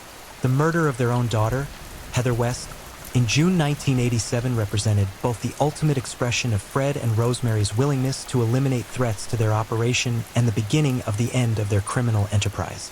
Heather's murder was different from their previous crimes because it involved a family member whose disappearance would generate sustained scrutiny from people who could not be easily dismissed or intimidated. 16-year-old Heather had grown up in the nightmare environment of 25 Cromwell Street, witnessing her parents' crimes and suffering systematic abuse throughout her childhood. As she approached adulthood, she had begun to express increasing resistance to her parents' control and had made statements suggesting that she might reveal what she knew about their activities. Heather's knowledge of her parents' crimes was comprehensive and detailed, accumulated through years of forced participation in household activities that included cleaning up after murders, helping to dispose of evidence, and maintaining the silence that protected the family from investigation. She had witnessed torture sessions, observed the dismemberment of victims, and participated in the burial of human remains throughout the property. As Heather matured and began to understand the full implications of what she had witnessed, she started to express moral revulsion at her parents' activities and began to threaten exposure if the violence didn't stop. Her threats weren't empty gestures. She had detailed knowledge that could have led to immediate arrest and conviction if shared with authorities. The decision to murder Heather wasn't made impulsively. Fred and Rosemary spent weeks discussing the problem she represented, evaluating alternatives, and planning her elimination. They considered various methods for silencing her permanently, ultimately deciding that murder was the only solution that would completely eliminate the threat she posed. Heather's murder was conducted with the same systematic brutality that characterized all the West's crimes, but with additional psychological cruelty that reflected their anger at her betrayal. She was tortured for information about what she had told others, who she might have spoken to about their activities, and what evidence might exist of her knowledge of their crimes. The sexual violence inflicted on Heather was particularly horrific because it involved the systematic abuse of their own child, representing a level of depravity that challenged comprehension even among investigators who had seen the worst of human behavior. Her torture continued for days, with Fred and Rosemary taking turns inflicting punishment for her threats and her attempts to escape their control. When Heather was finally murdered, her death was slow and deliberate, with her parents ensuring that she understood exactly why she was being killed and what would happen to anyone else who threatened to expose their activities. Her final moments were filled with the terror of understanding that the people who should have protected her were instead destroying her for their own preservation. The disposal of Heather's remains followed the established pattern, with her body dismembered and buried in the garden of 25 Cromwell Street. But her disappearance created complications that previous murders had avoided, because family members, friends, and neighbors began asking questions about where she had gone and why she had left without saying goodbye. The questions surrounding Heather West's disappearance might have been successfully deflected if Fred and Rosemary had been more careful in their explanations, but their confidence in their ability to manipulate others led them to create stories that were too elaborate and inconsistent to maintain credibility under scrutiny. Their attempts to explain Heather's absence generated more suspicion than silence would have created. The Wests initially claimed that Heather had left home to find work and start a new life elsewhere, but this explanation was undermined by several factors that made their story implausible. Heather had never expressed interest in leaving Gloucester, had no money or resources for independent living, and had left behind all her personal possessions, including items that would have been essential for starting a new life. More damaging to their credibility was the fact that Heather had made no contact with friends or extended family members, behavior that was completely inconsistent with her personality and previous patterns. She had been in regular contact with people outside the immediate household, and her complete disappearance from their lives generated concern and suspicion that continued to grow over time. The first formal investigation began in 1992 when social services became involved in addressing allegations of child abuse within the West household. The investigation wasn't initially focused on Heather's disappearance, but rather on concerns about the treatment of the remaining children. But the investigators quickly noticed the inconsistencies in the West's explanations about their missing daughter. Detective Constable Hazel Savage was assigned to investigate the child abuse allegations, and she quickly developed suspicions about the family that went far beyond the immediate concerns that had triggered the investigation. Her interviews with family members revealed a pattern of violence, control, and fear that suggested much more serious crimes than simple child abuse. Savage's investigation methods were thorough and persistent, focusing on the inconsistencies in the West stories and the clear signs of trauma exhibited by the surviving children. She recognized that the family's behavior patterns suggested the presence of dark secrets that went far beyond the allegations she was investigating. The breakthrough came when one of the surviving West children, under careful questioning, revealed details about Heather's murder and burial location. The revelation was delivered in fragments, with the witness clearly terrified of the consequences of revealing family secrets, but unable to maintain the deception when confronted with persistent, sympathetic questioning. On February 24, 1994, police arrived at 25 Cromwell Street with search warrants and excavation equipment, beginning a process that would transform a quiet residential street into the epicenter of one of Britain's most horrific criminal investigations. The search wasn't just about finding evidence. It was about excavating layers of horror that had been systematically buried beneath the facade of domestic normalcy. The initial search focused on the garden area where Heather West was believed to be buried, but the investigation quickly expanded as the scope of the West's crimes became apparent. The property had been systematically converted into a burial ground, with human remains distributed throughout the garden, basement, and even incorporated into the structure of the house itself. The excavation process was conducted with archaeological precision, with each layer of soil carefully removed and examined for evidence. The investigators quickly realized they were dealing with a crime scene of unprecedented complexity, where multiple murders had occurred over many years and the evidence had been systematically concealed through sophisticated burial and disposal methods. The discovery of the first set of human remains confirmed the worst fears of the investigating team, but it also marked just the beginning of revelations that would horrify even experienced homicide investigators. The remains weren't just buried, they were systematically dismembered, with evidence of torture and sexual violence that indicated prolonged suffering before death. As the excavation continued, the true scope of the West's crimes began to emerge. Body after body was recovered from the garden, each one representing a young life that had been brutally ended and systematically concealed. The investigators realized they were dealing with serial killers who had operated with industrial efficiency for over a decade.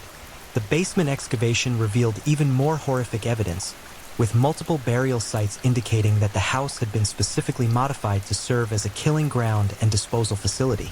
The investigators found evidence of specialized equipment used for torture and restraint, along with personal items from victims that had been kept as trophies.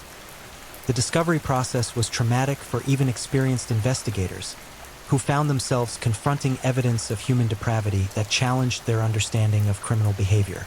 The systematic nature of the crimes, the evidence of prolonged torture, and the callous disposal of human remains created an atmosphere of horror that affected everyone involved in the investigation.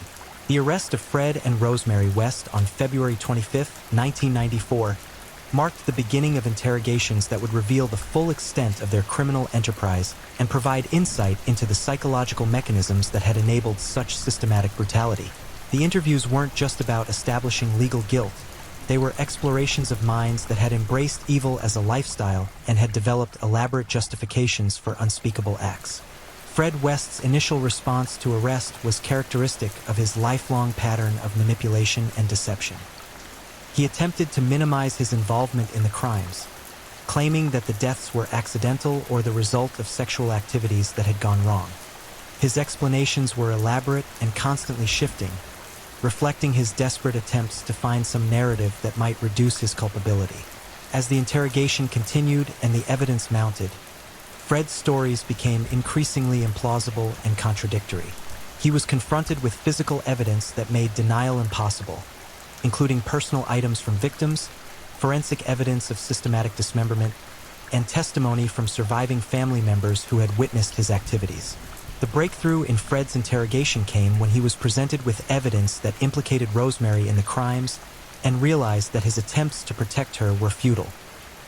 His protective instincts toward his wife had been one of his few remaining human characteristics, and when that motivation was eliminated, his resistance to confession collapsed entirely. Fred's confession was delivered in fragments over multiple interview sessions, with each revelation building upon previous admissions until a comprehensive picture of their criminal enterprise emerged. He provided details about victim selection methods, torture techniques, disposal procedures, and the psychological motivations that had driven their activities for over a decade. The confession wasn't just a legal document. It was a window into the mind of someone who had systematically dehumanized other people and had developed elaborate psychological frameworks that allowed him to justify unspeakable acts. Fred described his victims not as human beings but as objects that had existed for his pleasure and disposal, revealing a complete absence of empathy or moral awareness. Rosemary West's response to arrest was markedly different from her husband's approach.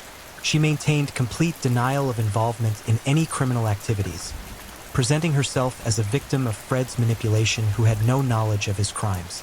Her denials were consistent and unwavering, even when confronted with overwhelming evidence of her participation. The interrogation of Rosemary revealed a personality that was simultaneously more controlled and more disturbing than Fred's chaotic confessions. Where Fred's evil seemed impulsive and emotional, Rosemary's appeared calculated and methodical, suggesting a level of premeditation that made her crimes even more chilling. The trial of Fred and Rosemary West began in October 1995, but Fred would never face judgment for his crimes. On January 1, 1995, while awaiting trial in Winson Green Prison, Fred West hanged himself in his cell, ending his life and depriving his victims' families of the opportunity to see him face justice for his crimes. Fred's suicide was seen by many as a final act of cowardice, an attempt to avoid accountability for decades of systematic brutality. His death also meant that many questions about the full extent of their crimes would remain unanswered, as he had been the primary source of information about their activities and disposal methods. The trial of Rosemary West proceeded without her co-defendant, focusing on evidence that established her active participation in torture, murder, and disposal of victims.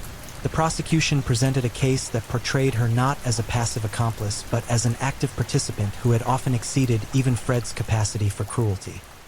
The evidence against Rosemary was overwhelming and comprehensive, including forensic evidence linking her to multiple crime scenes, testimony from surviving family members who had witnessed her participation in violence, and physical evidence that demonstrated her intimate knowledge of disposal methods and burial locations.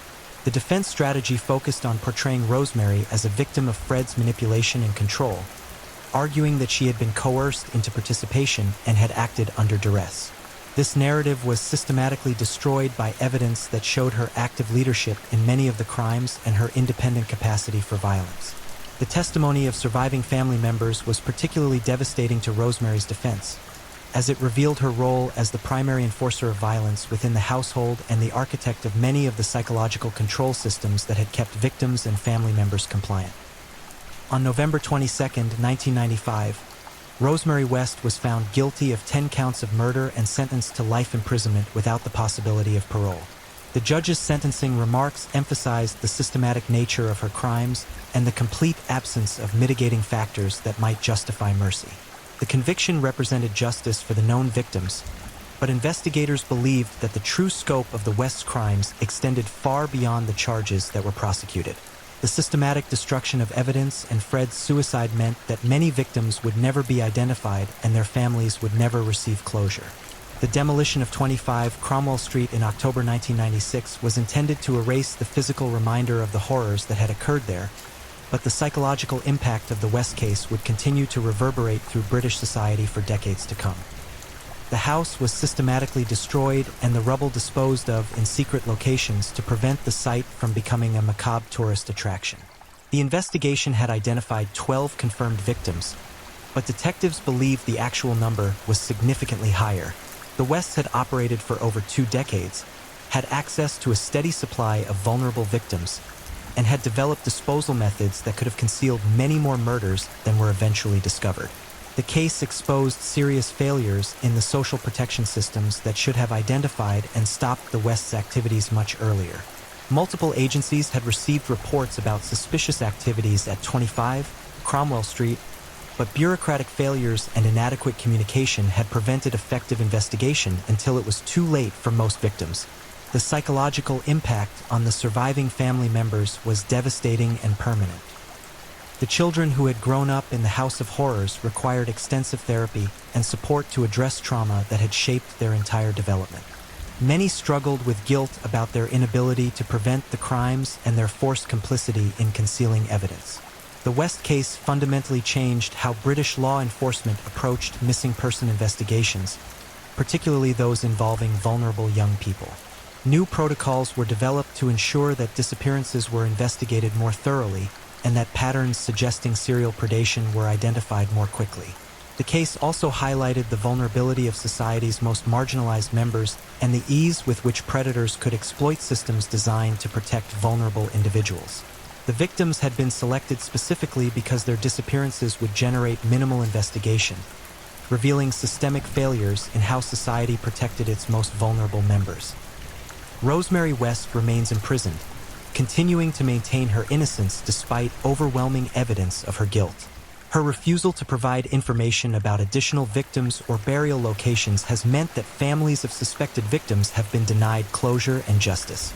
The legacy of Fred and Rosemary West extends beyond their individual crimes to encompass broader questions about the nature of evil, the failure of social protection systems, and the vulnerability of society's most marginalized members.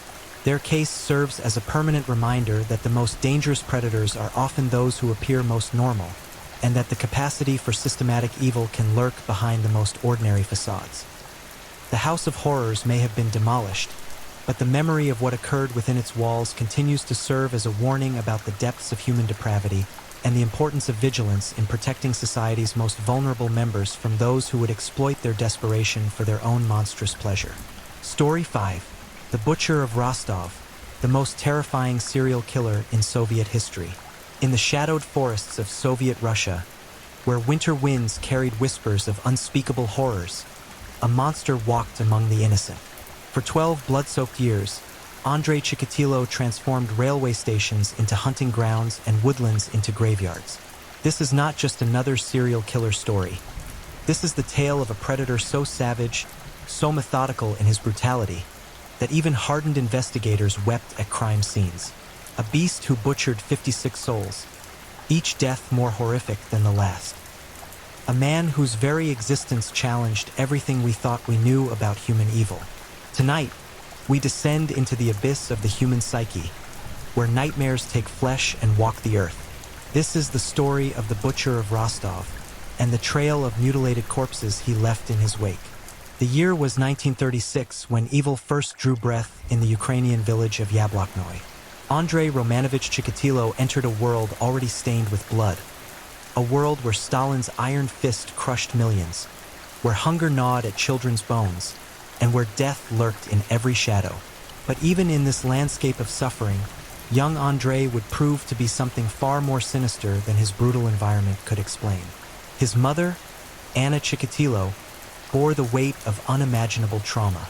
Whispered family legends spoke of cannibalism during the Ukrainian famine, tales that would seep into young Andrei's developing mind like poison through cracked earth.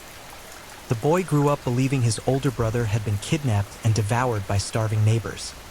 A horrific story that may have been fiction, but carved permanent scars into his psyche nonetheless. The Chikatilo household was a crucible of violence and dysfunction. Andrei's father, Roman, when not absent fighting in World War II, ruled with savage brutality. The sound of belt against flesh became young Andrei's lullaby. Night after night, the boy cowered in darkness, listening to his mother's muffled sobs and his father's drunken rage. These weren't mere spankings. They were savage beatings that left welts and worse, physical scars that would heal, but psychological wounds that would fester and rot. By age 6, Andrei displayed the first warning signs that something fundamentally wrong lurked beneath his pale, unremarkable exterior. He wet his bed compulsively, earning even more vicious beatings from his father. The humiliation burned deeper than any physical pain. Other children mocked his thick glasses, his awkward gait, his strange mannerisms. He became a ghost haunting the edges of normal childhood, watching, always watching, as rage built like pressure in a sealed vessel. School became another torture chamber. Andrei's poor eyesight made him clumsy. His delayed speech patterns marked him as different, and his increasingly disturbing behavior isolated him completely. Teachers noticed his obsession with violent stories, the way his eyes would light up when discussing medieval tortures in history class. He would spend hours drawing grotesque scenes of dismemberment and death, images so disturbing that even in Stalin's brutal Soviet Union, adults took notice. The teenage years brought new horrors. Puberty twisted Andrei's already damaged psyche into something even more grotesque. He discovered that violence, the thought of it, the witnessing of it, aroused him in ways that normal adolescent experiences could not. While other boys his age fumbled with innocent first kisses, Andrei fantasized about knives sliding through skin, about the warm wetness of blood, about the final gurgling breaths of dying victims. His first sexual encounter was a disaster that would echo through decades of future carnage. Unable to achieve normal arousal with a willing partner, young Andrei flew into a violent rage. The girl's screams of pain and terror became his first taste of the intoxicating drug that would fuel his future crimes. Violence and sex became inextricably linked in his twisted mind, creating a psychological circuit that would demand increasingly horrific acts to achieve satisfaction.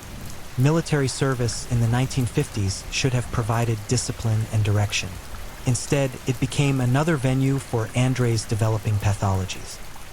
Fellow soldiers reported his strange obsessions, his detailed questions about battlefield wounds, his unsettling habit of volunteering for body retrieval duties after training accidents. Superior officers noted his intelligence.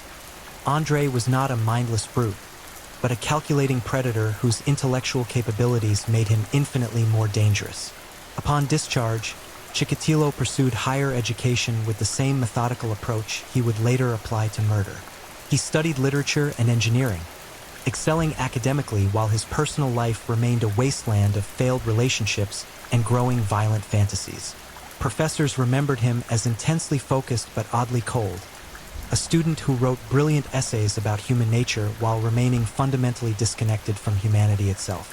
Marriage to Feodosia Odnakiva in 1963 provided a mask of normalcy that Chikatilo would wear for decades. To neighbors and colleagues, he appeared to be a respectable family man, a devoted Communist Party member, a hard-working teacher and engineer. Beneath this carefully constructed facade, however, the monster continued to evolve. His sexual dysfunction tormented his marriage, leading to increasingly violent attempts at intimacy that left his wife traumatized and confused. The birth of his children provided new fuel for Chikatilo's darkening fantasies.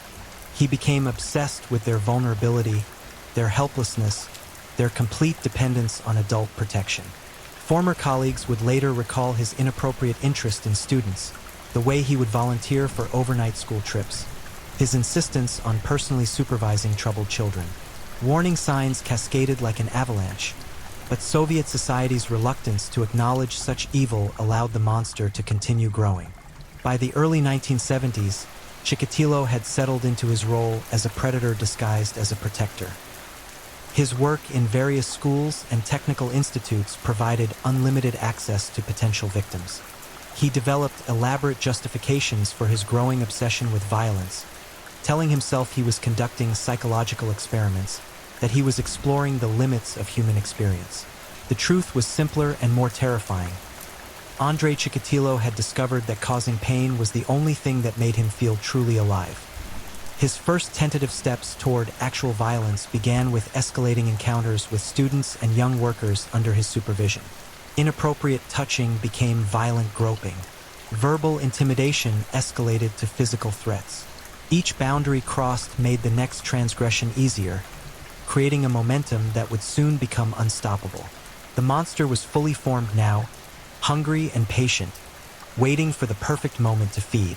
That moment would come in 1978, when all of Chikatilo's psychological fractures would finally shatter completely. The careful facade he had maintained for decades was about to crumble, revealing the true horror that had been growing in the darkness of his twisted soul. The killing would begin, and once it started, nothing would ever be able to make it stop. The stage was set for one of history's most horrific killing sprees. A predator had been created through a perfect storm of trauma, dysfunction, and evil. The innocent had no idea what was coming for them. In the forests and railway stations of Soviet Russia, death was about to don a human face and begin its terrible harvest. December 22nd, 1978. The date burns like acid through the annals of criminal history. The day Andrei Chikatilo crossed the line from fantasy to reality, from disturbed individual to remorseless killer. The snow fell heavy that winter evening in Shakhty, creating a pristine white blanket that would soon be stained crimson with innocent blood. 9-year-old Yelena Zakatnova walked home from school, her small footprints the only marks in the fresh snow, unaware that a monster was stalking her through the gathering darkness. Chikatilo had been watching the girl for weeks.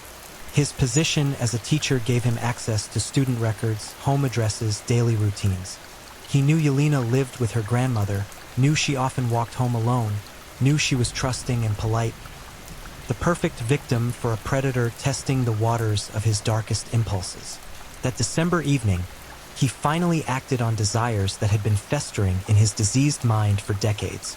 The approach was methodical, calculated. Chikatilo intercepted the child near the Grashevka River, his voice gentle and reassuring as he offered to show her something special. Yelena, raised to respect adult authority, followed without suspicion into the abandoned shack he had prepared for this moment. What happened next in that cramped, fetid space would haunt investigators for decades to come. The first cut was tentative, almost experimental. Chikatilo later described the sensation as electric, a jolt of pure euphoria that surged through his body as the knife parted young flesh.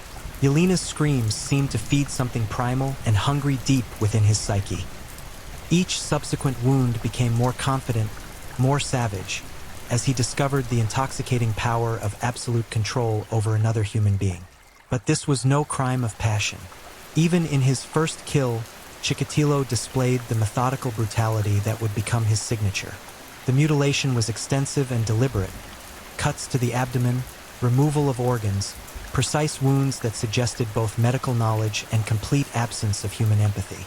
The killer took his time, savoring each moment of terror, each gasp of agony, each flutter of fading life. When it was over, when young Yelena's blood had soaked into the wooden floor of that nightmare shack, Chikatilo experienced something he had never felt before: complete sexual satisfaction. The violence had accomplished what normal human intimacy never could. In that moment of absolute depravity, a serial killer was truly born. The psychological circuit was complete. Death had become his aphrodisiac, murder his only path to fulfillment. The disposal of the body revealed another disturbing aspect of Chikatilo's psychology. Rather than hastily hiding the evidence, he seemed to take pride in his work.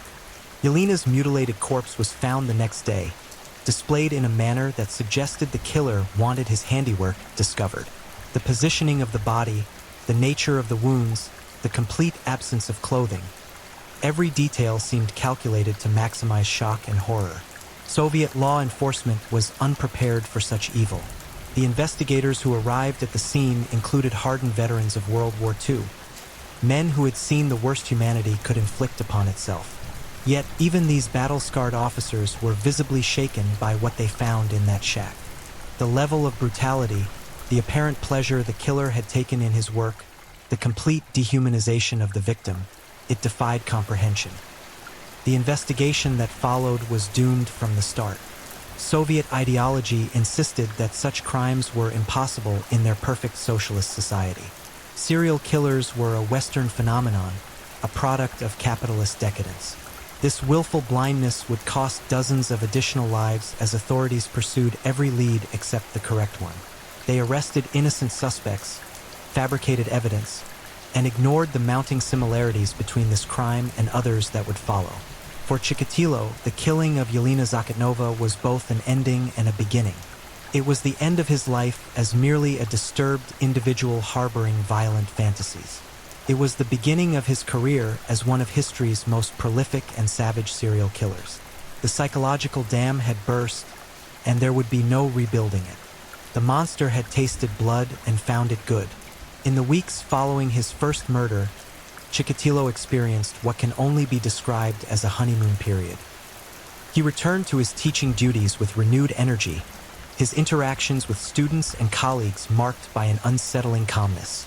Those who knew him noted the change. He seemed more confident, more at peace with himself. None of them suspected they were witnessing the contentment of a predator who had finally found his purpose. But the satisfaction was temporary. Like any addiction, murder demanded increasing doses to maintain the same high. Within months, Chikatilo was actively hunting again, this time with the knowledge and experience gained from his first kill. He began to refine his methods, to identify the most effective approaches, to perfect his technique for luring victims to isolated locations where their screams would go unheard. His hunting grounds expanded beyond Shakti to include the broader Rostov region. Railway stations became particular favorites: transient populations, confused travelers, runaway children seeking shelter. These locations provided an endless supply of vulnerable targets, people whose disappearances might not be immediately noticed or investigated. Chikatilo studied these environments like a predator analyzing prey migration patterns, noting peak travel times, security blind spots, and optimal escape routes. The psychological preparation for subsequent murders became increasingly ritualistic. Chikatilo would spend days or weeks observing potential victims, learning their habits, their vulnerabilities, their fears. He developed elaborate fantasies about what he would do to them, how he would break them down psychologically before moving to the physical torture. The anticipation became almost as intoxicating as the actual killing, creating a cycle of escalating violence that demanded regular feeding. His second confirmed victim was 17-year-old Larissa Tkachenko, murdered in September 1979. The intervening months had allowed Chikatilo's confidence to grow, his methods to evolve. Where Yelena's murder had been somewhat frenzied, desperate, Larissa's death showed clear signs of the methodical monster Chikatilo was becoming. The mutilations were more precise, more extensive. The positioning of the body more deliberately shocking. The killer was learning, adapting, perfecting his craft. The crime scene told a story of prolonged torture that made even experienced investigators physically ill. Larissa had been kept alive for hours, subjected to unspeakable torments before finally being granted the mercy of death. Bite marks covered her body. Chikatilo had literally consumed parts of his victim, crossing another psychological boundary in his descent into absolute evil. The cannibalistic elements would become a recurring theme in his crimes, suggesting not just a killer but something far more primitive and terrifying. By the end of 1979, Andrei Chikatilo had murdered at least 3 people, though the exact number from this early period remains disputed. What was undisputed was the clear pattern emerging in the crimes: the targeting of vulnerable victims, the extreme mutilation, the sexual violence, the apparent pleasure taken in prolonging suffering. A monster was loose in the Soviet Union, and the authorities were no closer to identifying him than they had been after the first murder. The transformation was complete. The awkward, sexually dysfunctional teacher had evolved into something far more dangerous: a sophisticated predator with an insatiable appetite for human suffering. Each kill had taught him something new about the geography of fear, the architecture of agony, the precise mechanisms by which life could be slowly, methodically extinguished. As 1980 dawned, Chikatilo stood at the threshold of what would become his most active period. The hesitation, the experimental nature of his early crimes, was behind him now. He had found his calling, his purpose, his reason for existing. The forests and railway stations of Soviet Russia were about to become hunting preserves for a monster whose appetite could never be satisfied. The blood had been tasted, and it was sweeter than any wine. The 1980s in Soviet Russia became a nightmare that refused to end, a decade when death stalked the railway stations and forests with methodical precision. Andrei Chikatilo had evolved from a tentative first-time killer into a refined predator, and his hunting grounds stretched across thousands of square miles of Soviet territory. What began as isolated incidents in Rostov-on-Don metastasized into a reign of terror that would ultimately claim 56 confirmed victims, though investigators believe the true number may be significantly higher. By 1982, Chikatilo had perfected his hunting technique to a terrifying degree of efficiency. Railway stations became his preferred stalking grounds, places where vulnerable people congregated without permanent ties to the community. Homeless youth, runaway children, drifters, and travelers all provided perfect targets for a predator who had learned to blend seamlessly into the background of Soviet society. His appearance was utterly forgettable. Middle-aged, balding, wearing the same drab clothing as millions of other Soviet citizens. He was the human equivalent of camouflage, invisible until the moment he struck. The kill that truly announced the arrival of a monster occurred in June 1982, when 13-year-old Luba Buryuk disappeared from a bus stop in Zaplovskaya. Her mutilated body was discovered 3 days later in a forest clearing that would become synonymous with horror. The crime scene was so savage, so methodically brutal, that several investigators requested transfers rather than continue working the case. Luba had been tortured for hours before death finally released her from agony. Chikatilo's signature mutilations had evolved into a grotesque art form of violence. He would begin by inflicting non-fatal wounds, savoring his victims' terror and pain. Eyes were gouged out while victims were still conscious. Chikatilo later explained that he couldn't bear to have them look at him during the attacks. Tongues were severed to prevent screaming. The abdomen was opened with surgical precision, organs removed and arranged in deliberate patterns around the body. In many cases, evidence suggested he had consumed portions of his victims while they were still alive. The psychological torture was as calculated as the physical mutilation. Chikatilo would spend considerable time talking to his victims before killing them, breaking down their hope, their dignity, their humanity piece by piece. He would describe in vivid detail what he planned to do to them, how long it would take, how much they would suffer before death. Former criminal psychologists who studied his methods described them as sophisticated forms of psychological warfare designed to maximize terror and despair. Each murder became a classroom for further refinement of technique. The killer who had once been clumsy and uncertain now moved through his ritual of death with practiced efficiency. He learned to read facial expressions, to interpret different types of screams, to gauge exactly how much damage a human body could sustain before crossing the threshold into death. This wasn't mindless violence. It was the methodical work of someone treating murder as both art and science. The victims came from every segment of Soviet society, but all shared certain characteristics that attracted Chikatilo's attention. Youth was preferred, but not exclusively. His victims ranged in age from 9 to 45. Vulnerability was essential. People traveling alone, those separated from protective social networks, individuals unlikely to be immediately missed. The killer developed an almost supernatural ability to identify perfect targets, sometimes stalking potential victims for days or weeks before making his move. 17-year-old Oleg Podziviev became victim number 15 in December 1982. His death illustrated the full evolution of Chikatilo's monstrous methodology. The teenager was lured from Novoshakhtinsk railway station with promises of work at a nearby construction site. Instead, he was led into the forest where Chikatilo had prepared another of his killing grounds, secluded clearings equipped with tools, rope, and other instruments of torture. The autopsy report on Oleg's remains read like a medical textbook on human suffering. Multiple stab wounds, evidence of prolonged sexual assault, systematic mutilation of facial features, removal of genitals, and extensive bite marks covering the torso. Most disturbingly, forensic evidence suggested the victim had remained conscious throughout much of the ordeal. Chikatilo had perfected the art of keeping his victims alive and aware while systematically destroying their bodies. By 1984, the forest clearings around Rostov-on-Don had become an open-air gallery of horrors. Body after body was discovered, each more savagely mutilated than the last. The killer seemed to be experimenting, pushing the boundaries of human endurance, exploring just how much torture a person could survive before finally succumbing to death. Crime scene photographs from this period were so disturbing that they were classified as state secrets. deemed too shocking for public consumption even in a society already numbed by decades of political violence. The murder of Igor Gudkov in August 1984 marked a new threshold in brutality. The 15-year-old was found with over 40 stab wounds, his body so thoroughly mutilated that identification required dental records. But it wasn't just the physical damage that horrified investigators. It was the evidence of the killer's increasing sadism.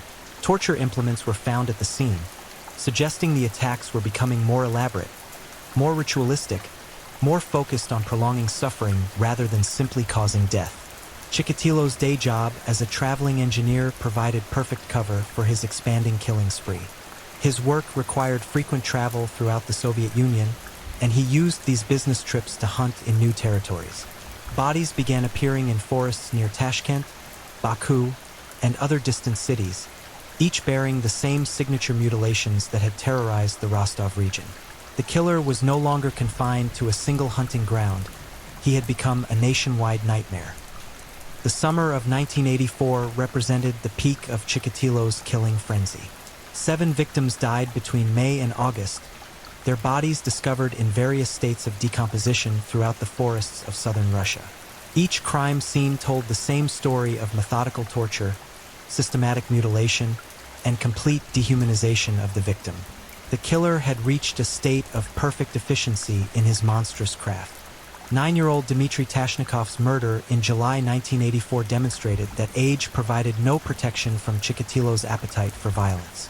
The child's body was found with injuries so severe that crime scene investigators required psychological counseling after processing the evidence. The killer had spent hours with his young victim, inflicting wound after wound with surgical precision, keeping the child conscious and aware throughout the ordeal. The geographical spread of the murders created massive challenges for Soviet law enforcement. With no centralized database system and limited communication between regional authorities, connecting crimes across vast distances proved nearly impossible. Chikatilo exploited these systemic weaknesses, often committing murders hundreds of miles apart within days of each other, using the Soviet Union's own bureaucratic inefficiencies as camouflage for his activities. By late 1984, unofficial estimates suggested the killer might be responsible for as many as 30 deaths, though official records acknowledged only a fraction of that number. The Soviet government's insistence that such crimes were impossible in their society created additional barriers to effective investigation. Resources were diverted toward ideologically acceptable explanations, Western spy networks, criminal gangs, anything except the reality of a single individual capable of such systematic evil. The psychological profile that slowly emerged from crime scene analysis painted a picture of unprecedented depravity. This wasn't a disorganized killer striking in moments of rage or passion. This was a methodical predator who planned each attack with military precision, who had turned murder into a refined craft requiring specific tools, techniques, and environments. The level of organization suggested high intelligence combined with complete absence of human empathy, a combination that made Chikatilo infinitely more dangerous than typical criminals. As 1984 drew to a close, Andrei Chikatilo had established himself as perhaps the most prolific and savage serial killer in recorded history. His hunting grounds stretched across multiple Soviet republics, his victim count climbed steadily higher, and his methods grew increasingly sophisticated with each successful kill. The monster had reached full maturity, and there seemed to be no force capable of stopping his relentless harvest of human lives. The forests of Russia had become abattoirs, and their butcher showed no signs of slowing his terrible work. November 6, 1990. The Donleskaz railway station hummed with its usual mixture of travelers and commuters, none aware that death walked among them wearing the unremarkable face of a middle-aged man in a gray coat. Andrei Chikatilo moved through the crowds with practiced ease, his predator's eyes scanning for the perfect victim. 12 years of murder had refined his hunting instincts to supernatural precision, but what he didn't know was that this hunt would be his last. Soviet militia Sergeant Igor Rybakov watched from the shadows, part of an unprecedented surveillance operation that would finally bring the butcher of Rostov to justice. The operation that caught Chikatilo represented the largest manhunt in Soviet criminal history. Over 700 officers had been deployed across the railway networks of southern Russia, watching, waiting, hoping to catch a monster who had evaded capture for more than a decade. The investigation had consumed thousands of man-hours, ruined careers, and claimed the lives of innocent suspects beaten to death during interrogations. But finally, after 56 confirmed murders and countless near misses, the net was tightening around the most prolific serial killer the world had ever known. Sergeant Rybakov noted the middle-aged man's behavior immediately. Something about his movement patterns, the way he approached and then abandoned potential conversations with young travelers, the calculating look in his eyes as he assessed vulnerability. It all matched the behavioral profile investigators had painstakingly constructed over years of crime scene analysis. When the man left the station and walked toward the nearby forest, Rybakov made the decision that would end one of history's most horrific killing sprees. The arrest was anticlimactic compared to the monster's crimes. When confronted, Chikatilo offered no resistance, no dramatic final confrontation. He simply stood still, his pale hands raised slightly, as if he had always known this moment would eventually come. His first words to his captors were not denials or protests, but a strange kind of relief. "I know why you're here." The butcher of Rostov had finally been caged. The interrogation of Andrei Chikatilo began immediately, conducted by criminal investigator Isa Kostoyev, a man whose life had been consumed by this case for nearly a decade. Kostoyev had seen the crime scenes, had witnessed the aftermath of Chikatilo's savage work, had attended the funerals of victims whose names he knew by heart.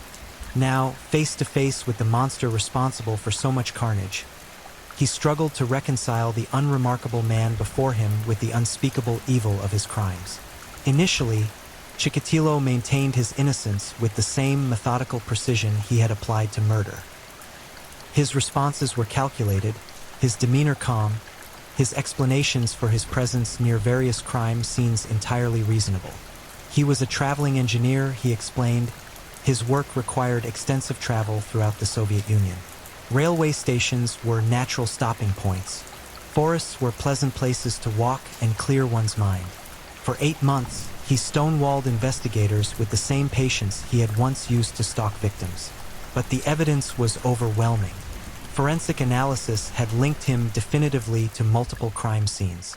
Blood samples, fiber evidence, and most damning of all, detailed knowledge of crimes that had never been made public, all pointed irrefutably to his guilt. More importantly, investigators had begun to understand the psychological landscape of his crimes, the internal logic that drove his savage methodology. The breakthrough came in August 1991, when Chikatilo finally began to confess. But these weren't simple admissions of guilt. They were detailed, almost clinical descriptions of methods, motivations, and pleasures derived from each killing. The confessions revealed the mind of a predator who had turned murder into both art and science, someone who had spent years perfecting techniques for maximizing human suffering. His description of the murder of 14-year-old Lyubov Fokhova in July 1982 provided a horrifying window into his methodology. He had approached the girl at Shakhty railway station, offering her food and shelter. Once isolated in the forest, he had spent hours breaking down her psychological defenses before beginning the physical torture. The mutilations followed a precise sequence designed to keep the victim conscious and aware for as long as possible. Each cut, each bite, each violation was calculated to extract maximum terror and pain. The confession regarding 9-year-old Alexei Voronko in May 1989 revealed the depths of Chikatilo's depravity. The child had been tortured for an estimated 4 hours before death, subjected to sexual assault, systematic mutilation, and partial cannibalism. Chikatilo described the experience in almost academic terms, analyzing his victims' responses, noting which techniques proved most effective at prolonging suffering, discussing his own psychological and sexual satisfaction with clinical detachment. As the confessions continued, a complete picture emerged of unprecedented evil. 56 confirmed murders spanning 12 years, with victims ranging in age from 7 to 45. Each death represented hours of methodical torture, calculated to maximize terror and extend suffering. The geographical spread covered thousands of square miles, from the forests of Rostov to the steppes of Kazakhstan. The butcher of Rostov had created a killing field that encompassed much of the Soviet Union. The trial of Andrei Chikatilo began on April 14, 1992, in a specially constructed courtroom designed to contain what many considered the most dangerous individual in Soviet history. The accused sat in a metal cage, a symbolic representation of the barrier between civilized society and absolute evil. Throughout the proceedings, Chikatilo alternated between periods of apparent lucidity and episodes of bizarre behavior, singing, removing his clothes, shouting incoherent statements about his innocence. Families of victims filled the courtroom, many seeing their loved one's killer for the first time. The emotional testimony was devastating. Parents described children who never came home from school, spouses who vanished during routine business trips, siblings whose mutilated bodies were discovered in forest clearings. Each story added another layer to the monument of grief Chikatilo had constructed through his crimes. The prosecution's case was methodical and overwhelming.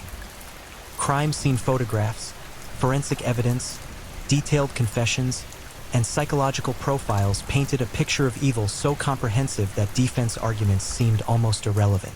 The defense attorney, Murat Kababulin, faced an impossible task. How do you defend the indefensible? His primary strategy focused on mental illness, arguing that no sane individual could be responsible for such systematic brutality.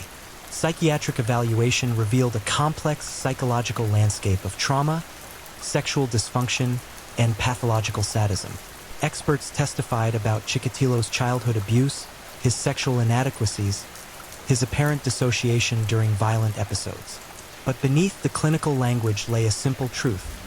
Regardless of psychological explanations, Chikatilo had made conscious choices to hunt, torture, and kill dozens of innocent people.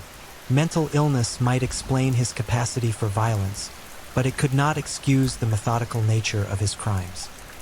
The testimony of survivor witnesses provided some of the trial's most dramatic moments.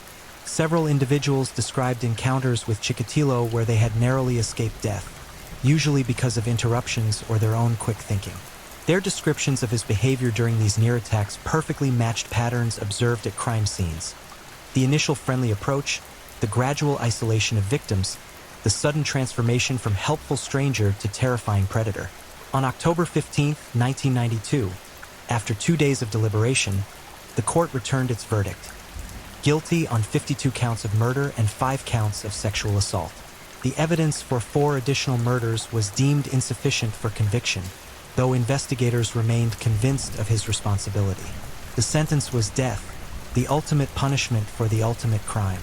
Chikatilo's reaction to the verdict was characteristic of his entire approach to the proceedings. He showed no remorse, no acknowledgement of the pain he had caused, no recognition of his victim's humanity. Instead, he ranted about conspiracy theories, claimed persecution, and maintained that his actions had been misunderstood by an inferior society incapable of appreciating his psychological complexity. The execution of Andrei Chikatilo took place on February 14, 1994, Valentine's Day, in a final irony for a man who had perverted love into violence, intimacy into torture, human connection into systematic murder. He was shot once in the back of the head in a Rostov prison, ending a life that had brought immeasurable suffering to dozens of families and terrorized an entire nation. But death could not undo the damage. 56 families would never recover their lost children, siblings, and spouses. Countless others would carry psychological scars from the knowledge that such evil could exist, could walk among them undetected for years, could turn the most mundane environments, railway stations, forest paths, bus stops, into hunting grounds for human predators. The case of Andrei Chikatilo changed Soviet and Russian criminal justice forever. It forced acknowledgement that such crimes were possible within their society, led to development of psychological profiling techniques, and resulted in improved coordination between regional law enforcement agencies. The monster's legacy was not just the horror of his crimes, but the systemic changes required to prevent future predators from achieving similar success. In the end, the butcher of Rostov had been just a man, disturbed, evil, but ultimately mortal and defeatable. His reign of terror lasted 12 years, claimed 56 lives, and traumatized a nation. But it did end. Evil, no matter how patient, how methodical, how seemingly unstoppable, can be caged. Justice, though sometimes delayed, ultimately prevails. The forests of Russia are quiet now, their terrible secrets finally revealed, their monster finally silenced. But the memory remains, a reminder that evil exists, that vigilance is eternal, and that the price of civilization is constant protection of the innocent from those who would prey upon them. The nightmare was over. The butcher of Rostov was dead. But the scars he left on human consciousness will never fully heal. Thank you for watching and joining us as we explored these chilling and mysterious stories. If you enjoyed the journey, be sure to like, subscribe, and share with others who love a good mystery. We appreciate you taking the time to be a part of this, and we'll see you next time for more gripping stories. Stay safe and stay curious.